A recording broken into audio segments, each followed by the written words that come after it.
Hello students, I am Hanish Bansal, I am your math teacher.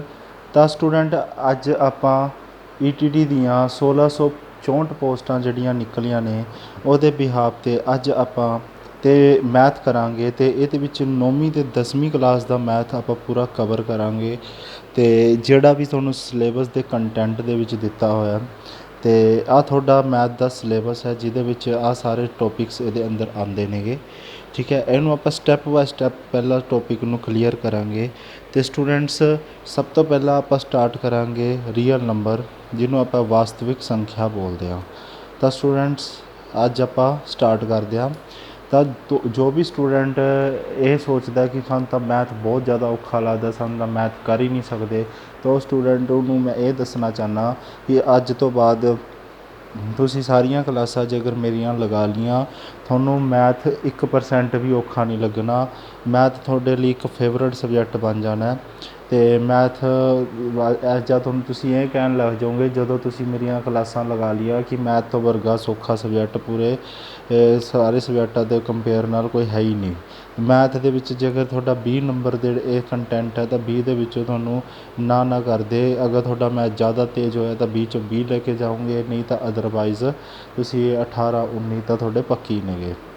ਤਾਂ students ਬਸ ਤੁਹਾਨੂੰ ਕੀ ਕਰਨਾ ਪਏਗਾ ਕਿ ਕਲਾਸਿਸ ਤੁਹਾਨੂੰ ਟਾਈਮ ਟੂ ਟਾਈਮ ਲਗਾਉਣੀਆਂ ਪੈਣਗੀਆਂ ਅਤੇ ਪਰ ਮੈਂ ਜਿਹੜਾ ਇਹ ਸਿਲੇਬਸ ਤੁਹਾਨੂੰ ਸਾਰਾ ਕਰਵਾ ਦੂੰਗਾ, ਬਟ ਤੁਹਾਨੂੰ ਇਸ ਲਈ ਕਰਵਾ ਪਾਊਂਗਾ ਅਗਰ ਤੁਸੀਂ ਮੇਰੀ ਜਿਹੜੀ ਵੀਡੀਓ ਹੈ ਉਹਨੂੰ ਲਾਈਕ ਕਮੈਂਟ ਕਰ ਦਿਓ। ਅਗਰ ਤੁਸੀਂ ਚਾਹੁੰਦੇ ਹੋ ਕਿ ਇਹ ਅੱਗੇ ਕਰਾਇਆ ਜਾਵੇ ਤਾਂ ਤੁਹਾਨੂੰ ਕਰਾਇਆ ਜਾਏਗਾ ਅਤੇ ਅਗਰ ਵਧੀਆ ਰਿਸਪੌਂਸ ਆਉਂਦਾ ਤਾਂ ਮੈਂ ਤੁਹਾਨੂੰ ਕਰਵਾਊਂਗਾ।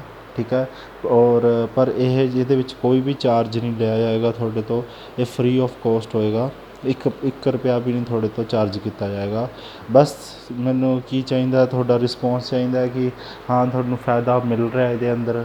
ਅਗਰ ਤੁਹਾਨੂੰ ਫਾਇਦਾ ਮਿਲ ਰਿਹਾ ਤਾਂ ਅੱਗੇ ਮੈਂ ਅੱਗੇ ਕੰਟੀਨਿਊ ਕਰਾਊਂਗਾ। ਅਗਰ ਤੁਹਾਨੂੰ ਨਹੀਂ ਫਾਇਦਾ ਰਿਸਪੌਂਸ ਨਹੀਂ ਆਉਂਦੇ ਮੈਨੂੰ ਤਾਂ ਫਿਰ ਨਹੀਂ ਹੋਏਗਾ। ਤਾਂ ਇੱਕ ਤਰ੍ਹਾਂ ਦਾ ਤੁਹਾਨੂੰ ਇਹ ਕਰਵਾਇਆ ਜਾ ਰਿਹਾ, ਤਾਂ ਤੁਸੀਂ ਇਹਨੂੰ ਧਿਆਨ ਨਾਲ ਸੁਣਨਾ।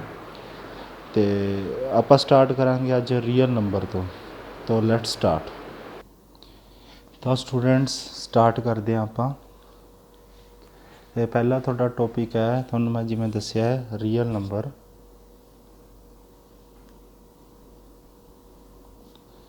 ਰੀਅਲ ਨੰਬਰ ਤੁਹਾਡਾ ਟੋਪਿਕ ਹੈ, ਇਹਨੂੰ ਆਪਾਂ ਪੰਜਾਬੀ ਦੇ ਵਿੱਚ ਕੀ ਬੋਲਦੇ ਹਾਂ? ਵਾਸਤਵਿਕ ਸੰਖਿਆਵਾਂ। ਵਾਸਤਵਿਕ ਸੰਖਿਆਵਾਂ ਇਹਨੂੰ ਆਪਾਂ ਪੰਜਾਬੀ ਦੇ ਵਿੱਚ ਬੋਲਦੇ ਹਾਂ। ਤਾਂ ਸਟੂਡੈਂਟਸ ਹੁਣ ਧਿਆਨ ਨਾਲ ਸੁਣਨਾ ਤੁਸੀਂ ਸਾਰਾ ਟੋਪਿਕ ਸਟੈਪ ਬਾਏ ਸਟੈਪ। ਪਹਿਲਾਂ ਤਾਂ ਤੁਹਾਨੂੰ ਇਹ ਪਤਾ ਹੋਣਾ ਚਾਹੀਦਾ ਕਿ ਰੀਅਲ ਨੰਬਰ ਹੁੰਦਾ ਕੀ ਆ, ਮਤਲਬ ਰੀਅਲ ਨੰਬਰ ਦਾ ਜਿਹੜਾ ਅਸਲ 'ਚ ਮੀਨਿੰਗ ਕੀ ਆ ਰੀਅਲ ਨੰਬਰ ਦੇ ਵਿੱਚ।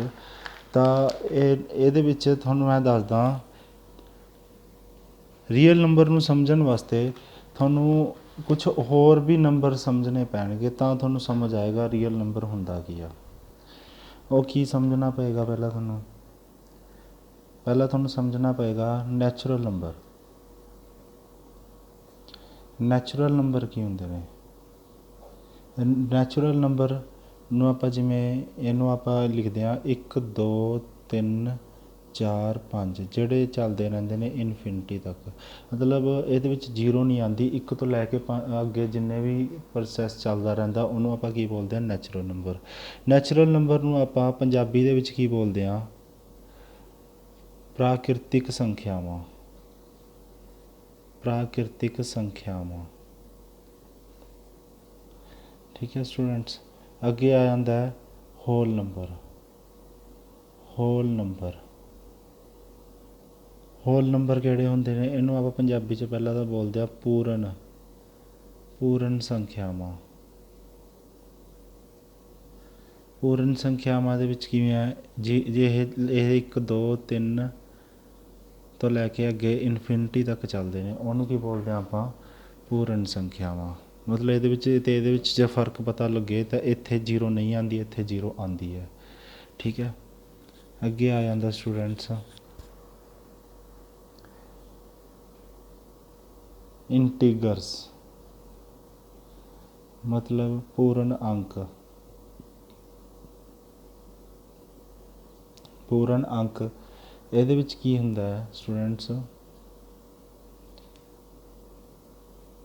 ਮਾਈਨਸ ਜਾਂ -3 -2 -1, ठीक है, फिर 0 1 2 3 ਅੱਗੇ ਇਨਫਿਨਿਟੀ, ਮਤਲਬ ਮਾਈਨਸ 'ਚ ਵੀ ਇਨਫਿਨਿਟੀ ਅਤੇ ਪਲੱਸ 'ਚ ਵੀ ਇਨਫਿਨਿਟੀ, ਉਹਨੂੰ ਕੀ ਬੋਲਦੇ ਆਪਾਂ ਪੂਰਨ ਅੰਕ ਜਾਂ ਇੰਟੀਗਰਸ।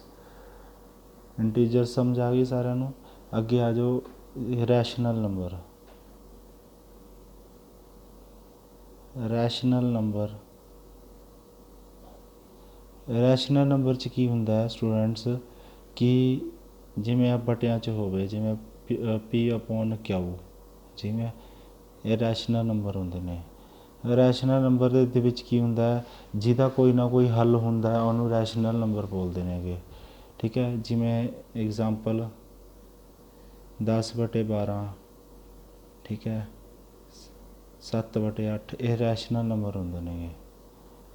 ਸਮਝ ਆ ਗਈ ਗੱਲ।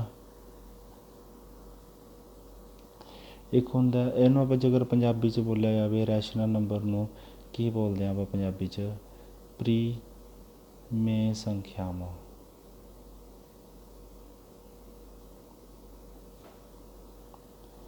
ਇੱਕ ਹੁੰਦਾ ਇਰਰੈਸ਼ਨਲ ਨੰਬਰ।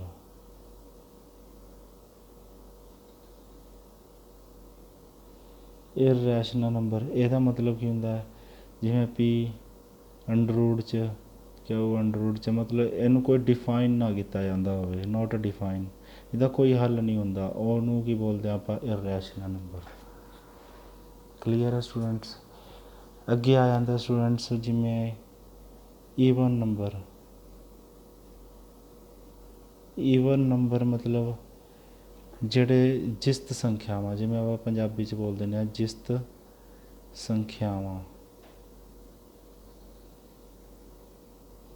ਇਹਦਾ ਮਤਲਬ ਹੁੰਦਾ ਹੈ ਜਿਵੇਂ 2 4 6 8 10 ਅੱਗੇ ਚੱਲਦਾ ਰਹਿੰਦਾ, ਜਿਵੇਂ 2 ਦੇ ਪਹਾੜੇ 'ਤੇ ਚੱਲਦਾ ਰਹਿੰਦਾ, ਉਹਨੂੰ ਤਾਂ ਜਿਸਤ ਸੰਖਿਆਵਾਂ ਮਤਲਬ ਈਵਨ ਨੰਬਰ ਬੋਲਦੇ ਨੇ। ਓਡ ਨੰਬਰ ਕਿਹੜੇ ਹੁੰਦੇ ਨੇਗੇ,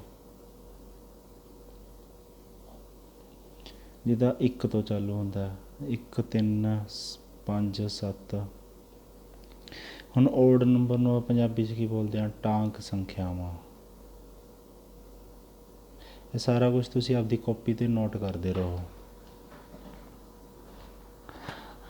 ਅੱਗੇ ਦੇਖੋ ਸਟੂਡੈਂਟਸ, ਇੱਕ ਹੁੰਦਾ ਪ੍ਰਾਈਮ ਨੰਬਰ। ਪ੍ਰਾਈਮ ਨੰਬਰਸ ਕਿਹੜੇ ਹੁੰਦੇ ਨੇ, ਅਪਾਜ ਸੰਖਿਆਵਾਂ। ਪ੍ਰਾਈਮ ਨੰਬਰ ਨੂੰ ਪੰਜਾਬੀ 'ਚ ਕੀ ਬੋਲਦੇ ਹਾਂ, ਅਪਾਜ ਸੰਖਿਆਵਾਂ। ਅਪਾਜ ਸੰਖਿਆਵਾਂ ਕਿਹੜੀਆਂ ਹੁੰਦੀਆਂ ਨੇ, ਜਿਹੜਾ ਸਿਰਫ ਆਪਣੇ ਪਹਾੜੇ 'ਤੇ ਜਾਣ, ਕਿਸੇ ਹੋਰ ਦੇ ਪਹਾੜੇ 'ਤੇ ਨਾ ਜਾਵੇ, ਉਹਨੂੰ ਕੀ ਬੋਲਦੇ ਨੇ, ਅਪਾਜ। ਜਿਵੇਂ ਮੰਨ ਲਓ ਜਿਵੇਂ 2 ਹੋ ਗਿਆ, 2 3 5 7 11 13, ਇਹ ਸਾਰੇ ਕੀ ਹੈ, ਅਪਾਜ ਸੰਖਿਆਵਾਂ ਨੇ, ਜਿਹੜੇ ਸਿਰਫ ਆਪਦੇ ਪਹਾੜੇ 'ਤੇ ਜਾ ਰਹੇ ਨੇ ਬਸ, ਹੋਰ ਕਿਸੇ ਦੇ ਪਹਾੜੇ 'ਤੇ ਨਹੀਂ ਜਾ ਰਹੇ, ਉਹਨੂੰ ਕੀ ਬੋਲਦੇ ਨੇ, ਅਪਾਜ ਸੰਖਿਆਵਾਂ ਮਤਲਬ ਪ੍ਰਾਈਮ ਨੰਬਰ। ਇੱਕ ਹੁੰਦੀ ਹੈ ਕੰਪੋਜ਼ਿਟ ਨੰਬਰ। ਇਹਨੂੰ ਬੋਲਦੇ ਨੇ ਭਾਜ ਸੰਖਿਆਵਾਂ।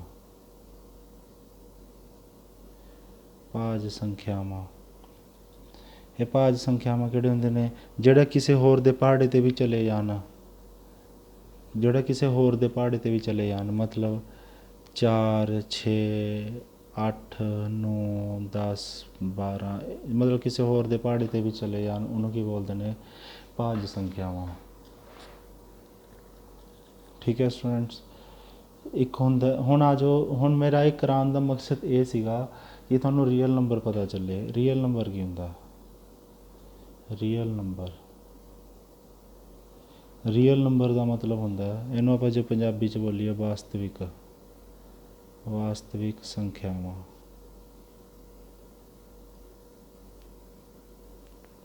ਰੀਅਲ ਨੰਬਰ ਦਾ ਮਤਲਬ ਹੁੰਦਾ ਹੈ ਆ ਜਿੰਨੇ ਵੀ ਉੱਪਰ ਕੀਤੇ ਨੇ ਆਪਾਂ ਨੇ, ਨੈਚੁਰਲ, ਰੈਸ਼ਨਲ, ਇਰਰੈਸ਼ਨਲ, ਈਵਨ, ਓਡ, ਸਾਰੇ ਜਿੰਨੇ ਵੀ ਉੱਪਰ ਆਪਾਂ ਕੀਤੇ ਨੇ, ਸਾਰੇ ਦੇ ਸਾਰੇ ਨੰਬਰ ਇਹਦੇ ਵਿੱਚ ਕਵਰ ਹੁੰਦੇ ਨੇਗੇ। ठीक है, पॉजिटिव, नैगेटिव, रैशनल, इरैशनल, ठीक है, जिन्ने भी उपर आप कीते ने सारे कवर होंदे होण वो सारे की होंदे ने रियल नंबर होंदे ने। तो आई होप सारिਆਂ ਨੂੰ रियल नंबर क्लीयर हो गया होना। आई होप ਤੁਹਾਨੂੰ ਸਾਰਿਆਂ ਨੂੰ ਰੀਅਲ ਨੰਬਰ ਕਲੀਅਰ ਹੋ ਗਿਆ ਹੋਣਾ। ਹੁਣ ਆਪਾਂ ਚੈਪਟਰ ਦੇ ਵਿੱਚ ਆ ਰਹੇ ਹਾਂ ਰੀਅਲ ਨੰਬਰ ਦੇ। ਦੇਖੋ ਜਿਵੇਂ ਐਗਜ਼ਾਮਪਲ ਲੈ ਰਿਹਾ ਮੈਂ ਤੁਹਾਨੂੰ ਸਮਝਾ ਰਿਹਾ ਸਟੈਪ ਬਾਏ ਸਟੈਪ। ਜਿਵੇਂ ਆਪਾਂ ਨੂੰ 40 ਦਿੱਤੀ ਹੋਈ ਹੈ, ਆਪਾਂ 6 ਨਾਲ ਲਾ ਲਓ, 6 ਨਾਲ ਭਾਗ ਕਰਨਾ ਆਪਾਂ ਨੇ, 40 ਨੂੰ 6 ਨਾਲ ਭਾਗ ਕਰਨਾ। ਤਾਂ ਇੱਥੇ ਕਿੰਨਾ ਆ ਜਾਊਗਾ, 40 ਨੂੰ ਆਪਾਂ 6 ਨਾਲ ਭਾਗ ਕਰਾਂਗੇ ਤਾਂ ਇੱਥੇ ਆਪਾਂ 36 ਲਿਖ ਦਾਂਗੇ, ਤਾਂ ਇੱਥੇ 6 ਆ ਜਾਊਗਾ। ਤਾਂ ਇੱਥੇ ਰਿਮਾਈਂਡਰ ਕਿੰਨਾ ਬਚ ਗਿਆ, 4। ਹੁਣ ਜਿਹੜਾ ਇਹ 4 ਹੈ ਇਹ ਬਾਕੀ ਬਚਿਆ, ਠੀਕ ਹੈ। ਇਹ ਜਿਹੜੀ ਇਹਦੀ ਥਿਊਰੀ ਹੈ ਨਾ, ਇਹ ਥਿਊਰੀ ਇਹਨੂੰ ਕਹਿੰਦੀ ਹੈ ਕਿ ਇਹਨੂੰ ਆਪਾਂ ਕੀ ਬੋਲਦੇ ਹਾਂ, ਇਹ ਵਾਲੇ ਪੁਆਇੰਟ ਨੂੰ ਆਪਾਂ ਏ ਬੋਲਾਂਗੇ, ਜਿੱਥੇ ਇਹ ਵਾਲੇ ਪੁਆਇੰਟ ਨੂੰ ਆਪਾਂ ਏ ਬੋਲਾਂਗੇ, ਇਹਨੂੰ ਬੋਲਾਂਗੇ ਆਪਾਂ ਬੀ, ਠੀਕ ਹੈ। ਇਹਨੂੰ ਆਪਾਂ ਏ ਬੋਲਾਂਗੇ, ਇਹਨੂੰ ਕੀ ਬੋਲਾਂਗੇ ਆਪਾਂ ਬੀ, ਠੀਕ ਹੈ। ਇਹਨੂੰ ਬੋਲਾਂਗੇ ਆਪਾਂ ਕਿਊ, ਇਹਨੂੰ ਬੋਲਾਂਗੇ ਆਪਾਂ ਆਰ। ਇਹ ਮੈਂ ਨਹੀਂ ਕਹਿੰਦਾ, ਇਹ ਕਹਿੰਦਾ ਅੱਗੇ ਜਿਹੜੀ ਥਿਊਰੀ ਮੈਂ ਕਰਵਾਉਣ ਜਾ ਰਿਹਾ, ਇਹ ਬੋਲਦਾ ਇਕੁਅਲਡ ਡਿਵੀਜ਼ਨ ਲੈਮਾ, ਠੀਕ ਹੈ। ਹੁਣ ਇਹ ਜਿਹੜਾ ਹੁਣ ਆਪਾਂ ਇਹ ਡਿਵਾਈਡ ਤਾਂ ਕਰਦੇ ਹਾਂ, ਪਰ ਇਹ ਹੁਣ ਇਹ ਥਿਊਰੀ ਆਪਾਂ ਕਰਨ ਜਾ ਰਹੇ ਹਾਂ ਇਸ ਚੈਪਟਰ ਦੀ ਕਿ ਹੁਣ ਆਪਾਂ ਭਾਗ ਕੀਤਾ, ਜਿਹੜਾ ਬਾਕੀ ਬਚਿਆ ਇਹਨੂੰ ਆਪਾਂ ਆਰ ਦਾ ਨਾਮ ਦਿੰਦੇ ਹਾਂ। ਜਿਹਦੇ ਨਾਲ ਭਾਗ ਕਰ ਰਹੇ ਹਾਂ ਉਹ ਏ, ਠੀਕ ਹੈ। ਜਿਹਦੇ ਨਾਲ ਭਾਗ ਕਰ ਰਹੇ ਹਾਂ ਉਹਨੂੰ ਬੀ, ਅਤੇ ਜਿੰਨਾ ਆਉਂਦਾ ਇੱਥੇ ਉਹ ਕਿਊ, ਅਤੇ ਜਿਹੜਾ ਬਾਕੀ ਬਚਦਾ ਉਹਨੂੰ ਕੀ ਬੋਲਦੇ ਆਪਾਂ ਆਰ। ਕਲੀਅਰ ਹੈ ਗੱਲ? ਅਤੇ ਸਾਰਿਆਂ ਨੂੰ ਇਹ ਪੁਆਇੰਟ ਕਲੀਅਰ ਹੋ ਗਿਆ। ਹੁਣ ਦੇਖੋ ਸਟੂਡੈਂਟਸ, ਇਹ ਕਿਹੜੀ ਥਿਊਰੀ ਇਹਨੂੰ ਡਿਫਾਈਨ ਕਰਦੀ ਹੈ। ਹੁਣ ਇਹਦਾ ਜੇਕਰ ਆਪਾਂ ਉਹ ਲਿਖੀਏ, ਇਹਨੂੰ ਆਪਾਂ ਕੀ ਲਿਖਦੇ ਹਾਂ, A is equal to B Q plus R. A is equal to B Q plus R, ਮਤਲਬ 0 ਤੋਂ ਬਰਾਬਰ ਜਾਂ ਵੱਡਾ ਹੈ ਆਰ, ਤੋਂ ਆਰ ਤੋਂ ਵੱਡਾ ਹੈ ਬੀ। 0 ਤੋਂ ਬਰਾਬਰ ਜਾਂ ਵੱਡਾ ਹੈ ਆਰ, ਜਾਂ ਆਰ ਤੋਂ ਵੱਡਾ ਹੈ ਬੀ, ਠੀਕ ਹੈ। ਹੁਣ ਮੈਂ ਤੁਹਾਨੂੰ ਇਹਨੂੰ ਪ੍ਰੂਫ ਕਰਕੇ ਦਿਖਾਉਂਦਾ। ਹੁਣ ਆਹੀ ਸਵਾਲ ਲੈ ਲਓ, ਆਹ ਸਵਾਲ ਦੇ ਵਿੱਚ ਏ ਕਿੰਨਾ ਸੀਗਾ 40, ਠੀਕ ਹੈ। ਬੀ ਕਿੰਨਾ ਸੀ ਇਹਦੇ ਅੰਦਰ, ਬੀ ਇਹਦੇ ਵਿੱਚ 6 ਸੀਗਾ। ਕਿਊ ਕਿੰਨਾ ਸੀ ਇਹਦੇ ਅੰਦਰ, ਕਿਊ ਇਹਦੇ ਵਿੱਚ ਵੀ ਇਹਦੇ ਵਿੱਚ 6 ਆ ਜਾਊਗਾ, ਠੀਕ ਹੈ।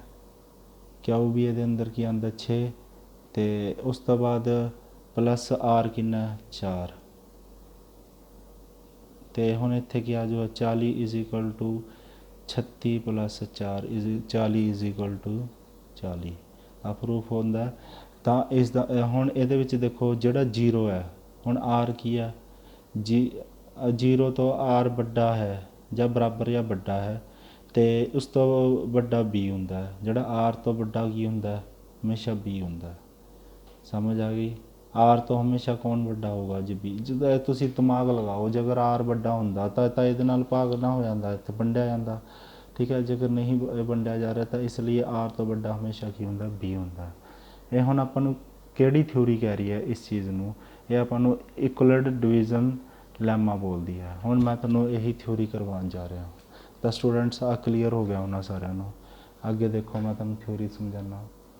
ਤੁਹਾਡੀ ਸਕਰੀਨ 'ਤੇ ਥਿਊਰੀ ਦਿਖ ਰਹੀ ਹੋਊਗੀ, ਠੀਕ ਹੈ। ਇਕੁਅਲਡ ਡਿਵੀਜ਼ਨ ਲੈਮਾ ਦੇ ਇਹਦੇ ਵਿੱਚ ਦੇਖੋ ਕੀ ਲਿਖਿਆ ਹੋਇਆ, ਕਹਿੰਦੇ ਦੋ ਧਨਾਤਮਕ ਪੂਰਨ ਸੰਖਿਆਵਾਂ ਏ ਅਤੇ ਬੀ ਲਈ ਦੋ ਵਿਲੱਖਣ ਪੂਰਨ ਸੰਖਿਆਵਾਂ ਕਿਊ ਅਤੇ ਆਰ ਹੁੰਦੀਆਂ ਹਨ। ਕਹਿੰਦੇ ਜਿਹੜੀਆਂ ਦੋ ਧਨਾਤਮਕ ਸੰਖਿਆਵਾਂ ਏ ਅਤੇ ਬੀ ਉਹਦੇ ਵਾਸਤੇ ਕੀ ਹੁੰਦੀ ਆ, ਦੋ ਵਿਲੱਖਣ ਸੰਖਿਆਵਾਂ ਕਿਹੜੀ ਹੁੰਦੀਆਂ, ਕਿਊ ਅਤੇ ਆਰ ਹੁੰਦੀਆਂ ਨੇ। ਕਿ A is equal to B Q plus R, ਅਤੇ 0 ਤੋਂ ਬਰਾਬਰ ਵੱਡਾ ਹੈ ਆਰ ਤੋਂ ਵੱਡਾ ਹੈ ਬੀ ਹੁੰਦਾ ਹੈ।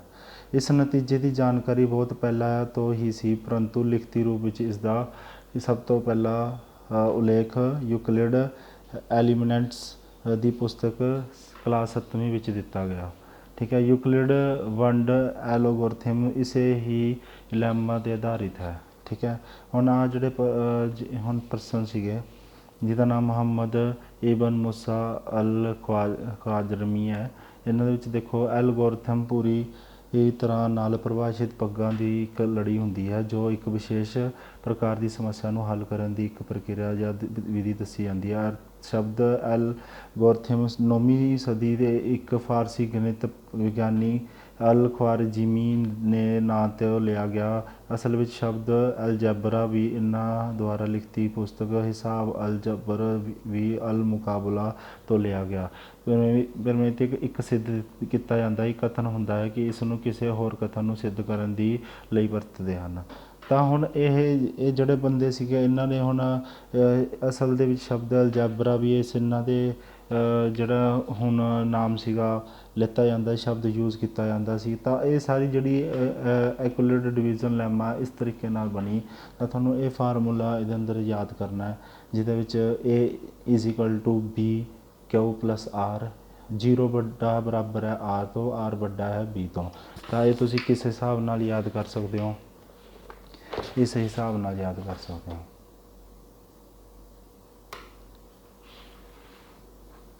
ਹਾਂ ਮੈਂ ਦਿਖਾਇਆ ਕਿ ਆਹ ਜਿਹੜਾ ਆਪਾਂ ਜਿਹਦੇ ਨਾਲ ਆਪਾਂ ਜਿਵੇਂ 40 ਹੈ, 40 ਨੂੰ A ਲੈ ਲਿਆ, ਇਹਨੂੰ B ਲੈ ਲਿਆ, ਠੀਕ ਹੈ। ਜਿਹੜਾ ਆਉਂਦਾ ਉਹਨੂੰ Q ਲੈ ਲਿਆ, ਜਿਹੜਾ ਬਾਕੀ ਬਚਦਾ ਉਹਨੂੰ R ਲੈ ਲਿਆ। A = BQ+R, ਠੀਕ ਹੈ। ਐਵੇਂ ਯਾਦ ਕਰਨਾ ਹੈ। ਸਮਝ ਆ ਗਿਆ ਸਾਰਿਆਂ ਨੂੰ? ਤਾਂ ਸਟੂਡੈਂਟਸ ਤੁਹਾਨੂੰ ਹੁਣ ਪਤਾ ਲੱਗ ਗਿਆ ਹੋਣਾ। ਤਾਂ ਤੁਹਾਨੂੰ ਮੈਂ ਹੁਣ ਇੱਕ ਗੱਲ ਹੋਰ, ਜੇਕਰ ਆਪਾਂ ਪੰਜਾਬੀ ਦੇ ਵਿੱਚ ਦੇਖੀਏ ਤਾਂ ਜਿਹੜੀ ਆਪਾਂ ਏ ਨੂੰ ਆਪਾਂ ਕੀ ਬੋਲਦੇ ਹਾਂ? ਇਹਦੇ ਵਿੱਚ ਏ ਨੂੰ ਆਪਾਂ ਭਾਜ ਬੋਲ ਦਿੰਦੇ ਹਾਂ, ਭਾਜ।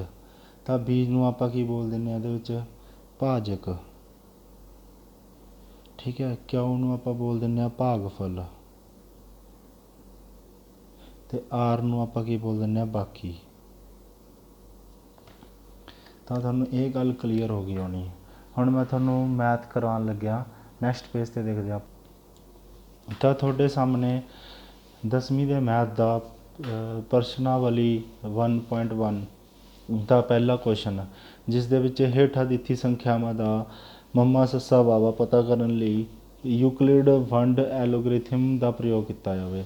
ਕਹਿੰਦੇ HCF ਕੱਢਣੀ ਹੈ। ਤਾਂ ਉਹਦੇ ਵਿੱਚ ਜਿਹੜਾ ਯੂਕਲਿਡ ਵੰਡ ਐਲੋਗਰਿਥਮ ਮੈਥਡ ਲਗਾਉਣਾ, ਜਿਹਦੇ ਵਿੱਚ ਆਪਾਂ ਨੂੰ ਹੁਣ ਜਿਹੜਾ ਮੈਂ ਤੁਹਾਨੂੰ ਦੱਸਿਆ ਸੀਗਾ ਜਿਵੇਂ ਮੈਂ ਤੁਹਾਨੂੰ ਇਹਦੇ ਵਿੱਚ ਭਾਜ = ਭਾਜਕ ਗੁਣਾ ਭਾਗਫਲ ਪਲੱਸ ਬਾਕੀ। ਜੇ ਆਪਾਂ ਇੰਗਲਿਸ਼ 'ਚ ਗੱਲ ਕਰੀਏ, ਠੀਕ ਹੈ, A = ਠੀਕ ਹੈ। ਇਹਦੇ ਵਿੱਚ ਤੁਹਾਨੂੰ ਮੈਂ ਦੱਸ ਦਿੱਤਾ A = BQ+R, ਠੀਕ ਹੈ। ਤਾਂ ਇਹ ਤੁਹਾਨੂੰ ਕਲੀਅਰ ਹੋ ਗਿਆ ਹੋਣਾ। ਅੱਗੇ ਆਪਾਂ ਹੁਣ ਇਹਨਾਂ ਨੂੰ ਯੂਕਲਿਡ ਡੈਲੀਮਾ ਮੈਥਡ ਦੇ ਅਕੋਰਡਿੰਗ ਕੱਢਣਾ, ਠੀਕ ਹੈ। ਅਤੇ ਜਿਵੇਂ ਆਪਾਂ ਯੂਕਲਿਡ ਵੰਡ ਐਲੋਗਰਿਥਮ ਮੈਥਡ ਦੇ ਅਕੋਰਡਿੰਗ ਇਹਨੂੰ ਆਪਾਂ ਫਾਈਂਡ ਕਰਾਂਗੇ ਸਾਰੇ ਕੁਐਸਚਨਾਂ ਨੂੰ। ਪਹਿਲਾ ਕੁਐਸਚਨ ਤੁਸੀਂ ਦੇਖ ਹੀ ਲਿਆ ਹੋਊਗਾ। ਪਹਿਲਾ ਕੁਐਸਚਨ ਦੇਖੋ ਕੀ ਦਿੱਤਾ ਹੋਇਆ, 135 ਅਤੇ 125 ਵਰਡ ਦਿੱਤਾ ਹੋਇਆ। ਤਾਂ ਹੁਣ ਇਹਦਾ ਤਿੰਨਾਂ ਦਾ 196 ਅਤੇ 138, 220 ਅਤੇ ਫਿਰ 267 ਅਤੇ 255। ਹੁਣ ਇਹਨਾਂ ਨੂੰ ਆਪਾਂ ਕਿਵੇਂ ਸੋਲਿਊਸ਼ਨ ਕਰਨਾ, ਕਿਵੇਂ ਆਪਾਂ ਕਰਨਾ, ਇਹ ਸਾਰਾ ਮੈਂ ਤੁਹਾਨੂੰ ਸਿਖਾਊਂਗਾ। ਤਾਂ ਹੁਣ ਤੁਸੀਂ ਕੁਐਸਚਨ ਤਾਂ ਰੀਡ ਕਰ ਲਿਆ ਹੋਣਾ। ਹੁਣ ਮੈਂ ਇਹਨੂੰ ਕਾਪੀ 'ਤੇ ਕਰਕੇ ਦਿਖਾਉਂਦਾ ਤੁਹਾਨੂੰ। ਦੇਖੋ ਸਟੂਡੈਂਟਸ, ਪਹਿਲਾਂ ਕੀ ਕਿਹਾ ਇਹਨਾਂ ਨੇ, ਪਹਿਲਾ ਕੁਐਸਚਨ ਜਿਹਦੇ ਵਿੱਚ HCF ਕੱਢਣਾ। HCF ਦੇ ਵਿੱਚ ਜਿਹੜੀ ਪਹਿਲੀ ਹੈ ਉਹਦੇ ਵਿੱਚ ਕਿਹਾ 135 ਅਤੇ 225, 135 ਅਤੇ 225। ਹੁਣ 135 ਅਤੇ 225 ਵਾਲਾ ਆਪਾਂ ਕਿਵੇਂ ਸਿਸਟਮ ਲਗਾਉਣਾ? ਦੇਖੋ ਹੁਣ ਇਹਨੂੰ ਆਪਾਂ ਕੀ ਕੀਤਾ, ਇਹਨਾਂ ਭਾਗ ਕੀਤਾ। 225 ਨੂੰ ਆਪਾਂ ਕੀ 225 ਨੂੰ ਤਾਂ ਆਪਾਂ ਕੀ ਮੰਨ ਲਿਆ ਭਾਜ, ਠੀਕ ਹੈ। ਅਤੇ 135 ਨੂੰ ਆਪਾਂ ਕੀ ਮੰਨ ਲਿਆ ਇੱਥੇ ਭਾਜਕ ਇਹਦੇ ਵਿੱਚ, ਠੀਕ ਹੈ। ਅਤੇ ਆਪਾਂ ਨੇ ਹੁਣ ਕਰ ਰਹੇ ਹਾਂ ਤਾਂ 135 ਇੱਕ 'ਤੇ ਗਿਆ, ਤਾਂ ਇੱਕ ਆਪਾਂ ਉਰੇ ਲਿਖ ਲਿਆ, ਤਾਂ ਇੱਥੇ ਕੀ ਆ ਜਾਊਗਾ 90। ਹੁਣ 90 ਆ ਗਿਆ ਸਟੂਡੈਂਟਸ। ਹੁਣ ਆਪਾਂ ਨੂੰ ਪਤਾ ਲੱਗ ਗਿਆ ਕਿ ਇੱਥੇ 90 ਆ ਗਿਆ, ਠੀਕ ਹੈ। ਹੁਣ ਅੱਗੇ ਪਤਾ ਹੈ ਕਿ ਇਹ ਵੰਡਿਆ ਨਹੀਂ ਜਾਣਾ, ਮਤਲਬ 135 ਇਹ 90 ਛੋਟਾ ਹੈ, 135 ਕੀ ਹੈ ਇਹਦੇ ਅੰਦਰ ਵੱਡਾ ਹੈ, ਠੀਕ ਹੈ। ਤਾਂ ਇਸ ਨੂੰ ਆਪਾਂ ਕਿਸ ਤਰੀਕੇ ਨਾਲ ਕਰਦੇ ਹੁੰਦੇ ਹਾਂ, ਇਹ ਧਿਆਨ ਨਾਲ ਦੇਖਣਾ ਤੁਸੀਂ। ਅੱਗੇ ਦੇਖੋ ਆਪਾਂ ਨੇ ਫਿਰ ਇਹਨੂੰ ਅੱਗੇ ਡਿਵਾਈਡ ਕਰ ਦੇਣਾ। ਜਿਹੜਾ ਇੱਥੇ 135 ਲਿਖਿਆ ਇਹਨੂੰ ਆਪਾਂ 135 ਨੂੰ ਉਰੇ ਲਿਖ ਦੇਣਾ ਦੁਬਾਰਾ, ਫਿਰ ਆਪਾਂ 90 ਫਿਰ ਲਿਖ ਦੇਣਾ, ਠੀਕ ਹੈ। ਇੱਥੇ ਕਿਉਂਕਿ ਇਹ ਇੱਕ ਵਾਰ ਗਿਆ, ਇੱਥੇ 1 ਲਿਖ ਦੇਣਾ, ਠੀਕ ਹੈ। ਫਿਰ ਇੱਥੇ ਕੀ ਆ ਜਾਊਗਾ 45।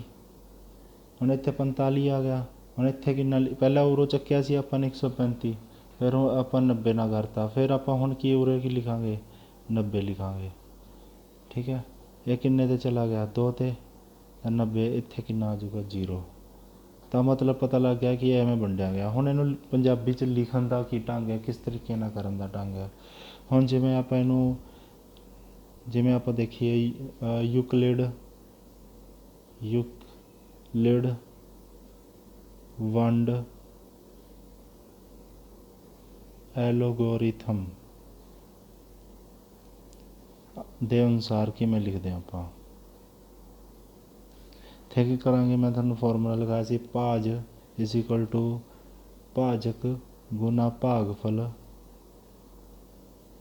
ਪਲੱਸ ਬਾਕੀ। ਠੀਕ ਹੈ, ਭਾਜ ਕਿੰਨਾ ਉਰੇ 225, ਭਾਜਕ ਕਿੰਨਾ 135, ਭਾਗਫਲ ਕਿੰਨਾ ਹੋਇਆ 1, ਬਾਕੀ ਕਿੰਨਾ ਬਚਿਆ 90। ਆਹੀ ਬਚਿਆ। ਆ ਇੰਨੀ ਕੀ ਸਿਚੁਏਸ਼ਨ ਦੇ ਵਿੱਚ ਆ ਲਾਈਨ ਆਈ ਹੈ, ਇੰਨੀ ਕੀ ਸਿਚੁਏਸ਼ਨ 'ਚ ਆ ਲਾਈਨ ਆਪਾਂ ਲਿਖਤੀ। ਹੁਣ ਅੱਗੇ ਦੇਖੋ, ਹੁਣ ਆਹ ਸਿਚੁਏਸ਼ਨ ਆਹ ਵਾਲੀ ਲਾਈਨ ਆਪਾਂ ਲਿਖਤੀ, ਹੁਣ ਆਹ ਸਿਚੁਏਸ਼ਨ ਦੀ ਅਗਲੀ ਲਾਈਨ ਲਿਖਾਂਗਾ ਆਹ ਵਾਲੀ ਸਿਚੁਏਸ਼ਨ ਦੀ। ਹੁਣ ਇੱਥੇ ਅਗਲੀ ਲਾਈਨ 'ਚ ਮੈਨੂੰ ਲਿਖਵਾਓ ਆਹ ਵਾਲੀ ਸਿਚੁਏਸ਼ਨ ਦੀ। ਦੇਖੋ ਮੈंने ਆਹ ਲਾਈਨ ਲਿਖਤੀ, ਹੁਣ ਆਹ ਵਾਲੀ ਸਿਚੁਏਸ਼ਨ ਦੀ ਮੈਂ ਇੱਥੇ ਲਿਖੂੰਗਾ ਲਾਈਨ। ਅੱਗੇ ਲਿਖੋ, ਇੱਥੇ ਕੀ ਆਊਗਾ 90, ਇੱਥੇ ਦੇਖੋ 90 ਕੀ ਆ ਭਾਜ। ਹੁਣ ਇੱਥੇ ਆਪਣਾ ਇੱਥੇ ਕੀ ਹੋ ਗਿਆ। ਠੀਕ ਹੈ, ਇੱਥੇ ਆਪਾਂ ਨੂੰ ਇਹ ਦੇਖਣਾ ਹੈ, ਇੱਥੇ ਆਪਣਾ ਭਾਜ ਕੀ ਹੈ 135 ਹੈ ਨਾ, ਭਾਜ ਕੀ ਹੈ ਆਪਣਾ 135। ਇੱਥੇ ਆਪਾਂ ਭਾਜ ਲਿਖਾਂਗੇ 135, ਇੱਥੇ ਭਾਜ ਹੈਗਾ 135 ਅਤੇ ਇੱਥੇ ਜਿਹੜਾ ਹੈਗਾ ਭਾਜਕ ਕੀ ਹੈ 90 ਗੁਣਾ ਕਿੰਨੇ ਨਾਲ ਵੰਡਿਆ ਗਿਆ 1 ਨਾਲ, ਪਲੱਸ ਕਿੰਨਾ ਬਚਿਆ ਆਪਣਾ ਉਰੇ 45। ਆਪਾਂ ਦੂਜੀ ਸਿਚੁਏਸ਼ਨ ਲਿਖਤੀ। ਹੁਣ ਆਪਾਂ ਤੀਸਰੀ ਸਿਚੁਏਸ਼ਨ ਇੱਥੇ ਲਿਖਾਂਗੇ। ਤੀਸਰੀ ਸਿਚੁਏਸ਼ਨ ਕਿਵੇਂ ਲਿਖਾਂਗੇ, ਹੁਣ ਇੱਥੇ ਭਾਜ ਕੀ ਹੈ 90। ਠੀਕ ਹੈ, ਭਾਜਕ ਕੀ ਹੈ ਇਹਦੇ ਅੰਦਰ, ਭਾਜਕ ਇਹਦੇ ਵਿੱਚ 45। ਇਹ ਕਿੰਨੇ 'ਤੇ ਵੰਡਿਆ ਜਾ ਰਿਹਾ 0, ਅਤੇ ਬਾਕੀ ਕੀ ਆ ਰਿਹਾ ਇਹਦੇ ਅੰਦਰ 0। ਠੀਕ ਹੈ, ਤਾਂ ਹੁਣ ਇੱਥੇ ਪਤਾ ਲੱਗ ਗਿਆ ਇੱਥੇ ਬਾਕੀ ਆ ਗਿਆ।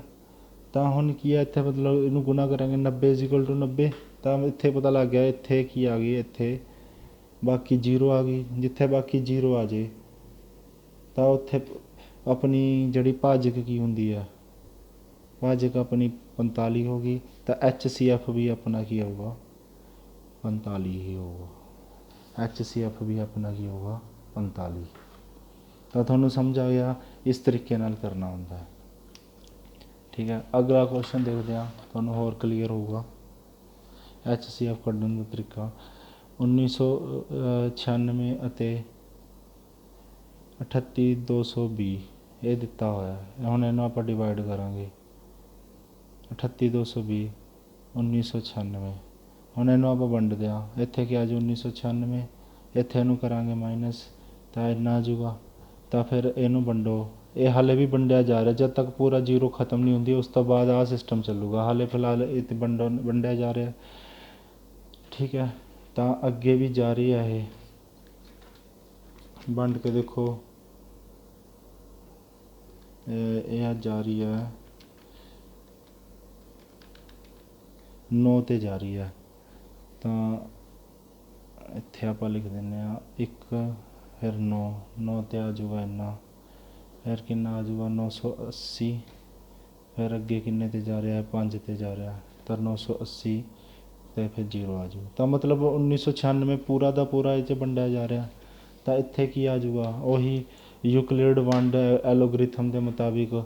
ਤਾਂ ਕੀ ਲਿਖਾਂਗੇ ਆਪਾਂ ਉਰੇ, ਭਾਜ ਇਜ਼ ਇਕੁਅਲ ਟੂ ਭਾਜਕ ਗੁਣਾ ਭਾਗਫਲ ਪਲੱਸ ਬਾਕੀ।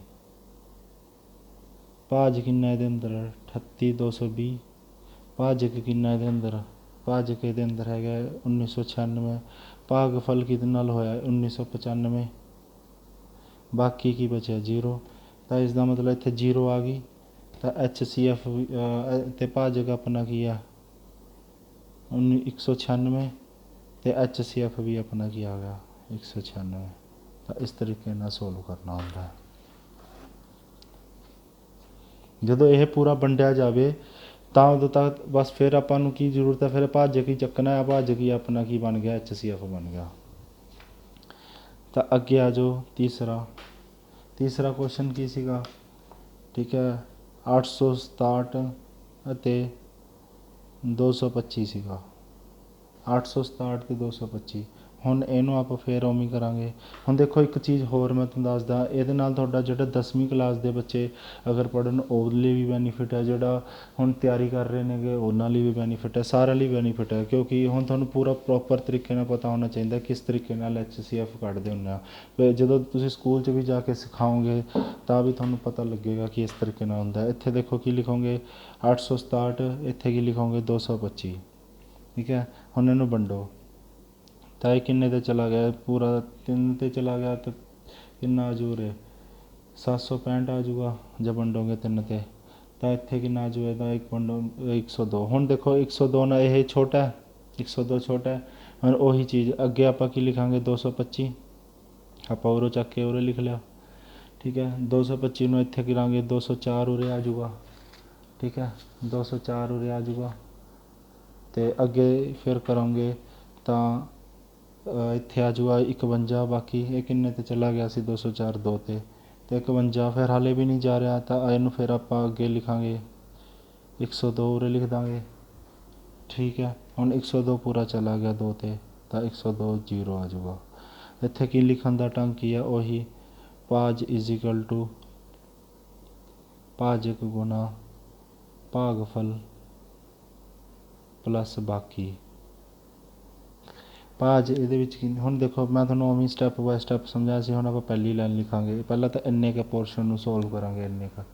ਹੁਣ ਇਹਦੇ ਵਿੱਚ ਦੇਖੋ, ਇਹਦੇ ਵਿੱਚ ਭਾਜ ਕਿੰਨਾ 867, ਠੀਕ ਹੈ। ਇੱਥੇ ਕਿੰਨਾ ਲਿਖਾਂਗੇ 255 ਗੁਣਾ 3, ਫਿਰ ਇੱਥੇ ਕਿੰਨਾ ਬਚ ਰਿਹਾ ਸੀਗਾ 102।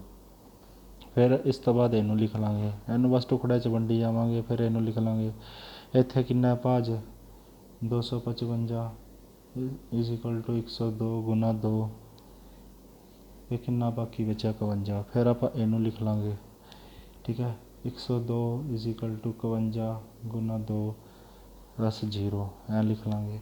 ਹੁਣ ਇੱਥੇ 0 ਆ ਗਿਆ। ਹੁਣ ਇੱਥੇ ਪਾਸੇ ਆਪਾਂ ਨੇ ਜਦੋਂ 0 ਆ ਜਾਏ ਤਾਂ ਆਪਾਂ ਨੇ ਭਾਜਕ ਦੇਖਣਾ ਹੁੰਦਾ। ਭਾਜਕ ਕੀ ਹੈ ਆਪਣਾ 51, ਤਾਂ HCF ਵੀ ਆਪਣਾ ਕੀ ਆ ਜਾਊਗਾ 51 ਆ ਜਾਊਗਾ। ਤਾਂ ਸਟੂਡੈਂਟਸ ਕਲੀਅਰ ਹੋ ਗਿਆ, ਇਸ ਤਰੀਕੇ ਨਾਲ ਕਰਨਾ ਹੁੰਦਾ ਹੈ।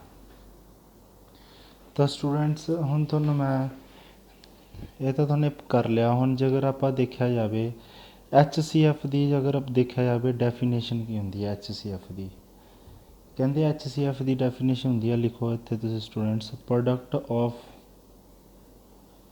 smallest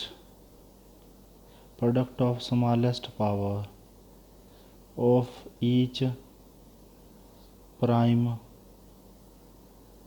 factor in the number। अगर LCM ਦੀ ਲਿਖਿਆ ਜਾਵੇ ਤਾਂ LCM ਕੀ ਹੁੰਦਾ, ਪ੍ਰੋਡਕਟ ਆਫ ਦੀ ਗ੍ਰੇਟੈਸਟ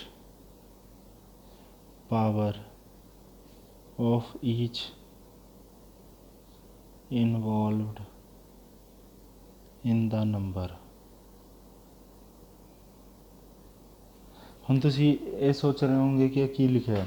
ਇਹਦੇ HCF ਨੂੰ ਜੇ ਮੈਂ ਇਹਨੂੰ ਪੰਜਾਬੀ ਦੇ ਵਿੱਚ ਕਹਿਣਾ ਚਾਹਾਂ, ਇਹਦੇ ਸੰਖਿਆਵਾਂ ਦੇ ਹਰ ਇੱਕ ਸਾਂਝੇ ਗੁਣਨਖੰਡ ਦੀ ਸਭ ਤੋਂ ਛੋਟੀ ਘਾਤ ਨੂੰ ਦਾ ਗੁਣਨਫਲ ਕੀ ਹੁੰਦਾ HCF। ਕਹਿੰਦੇ ਸੰਖਿਆਵਾਂ ਦੇ ਹਰ ਇੱਕ ਸਾਂਝੇ ਗੁਣਨਖੰਡ, ਹਰ ਇੱਕ ਸਾਂਝੇ ਗੁਣਨਖੰਡ ਦੀ ਸਭ ਤੋਂ ਛੋਟੀ ਘਾਤ ਦਾ ਗੁਣਨਫਲ ਕੀ ਹੁੰਦਾ HCF।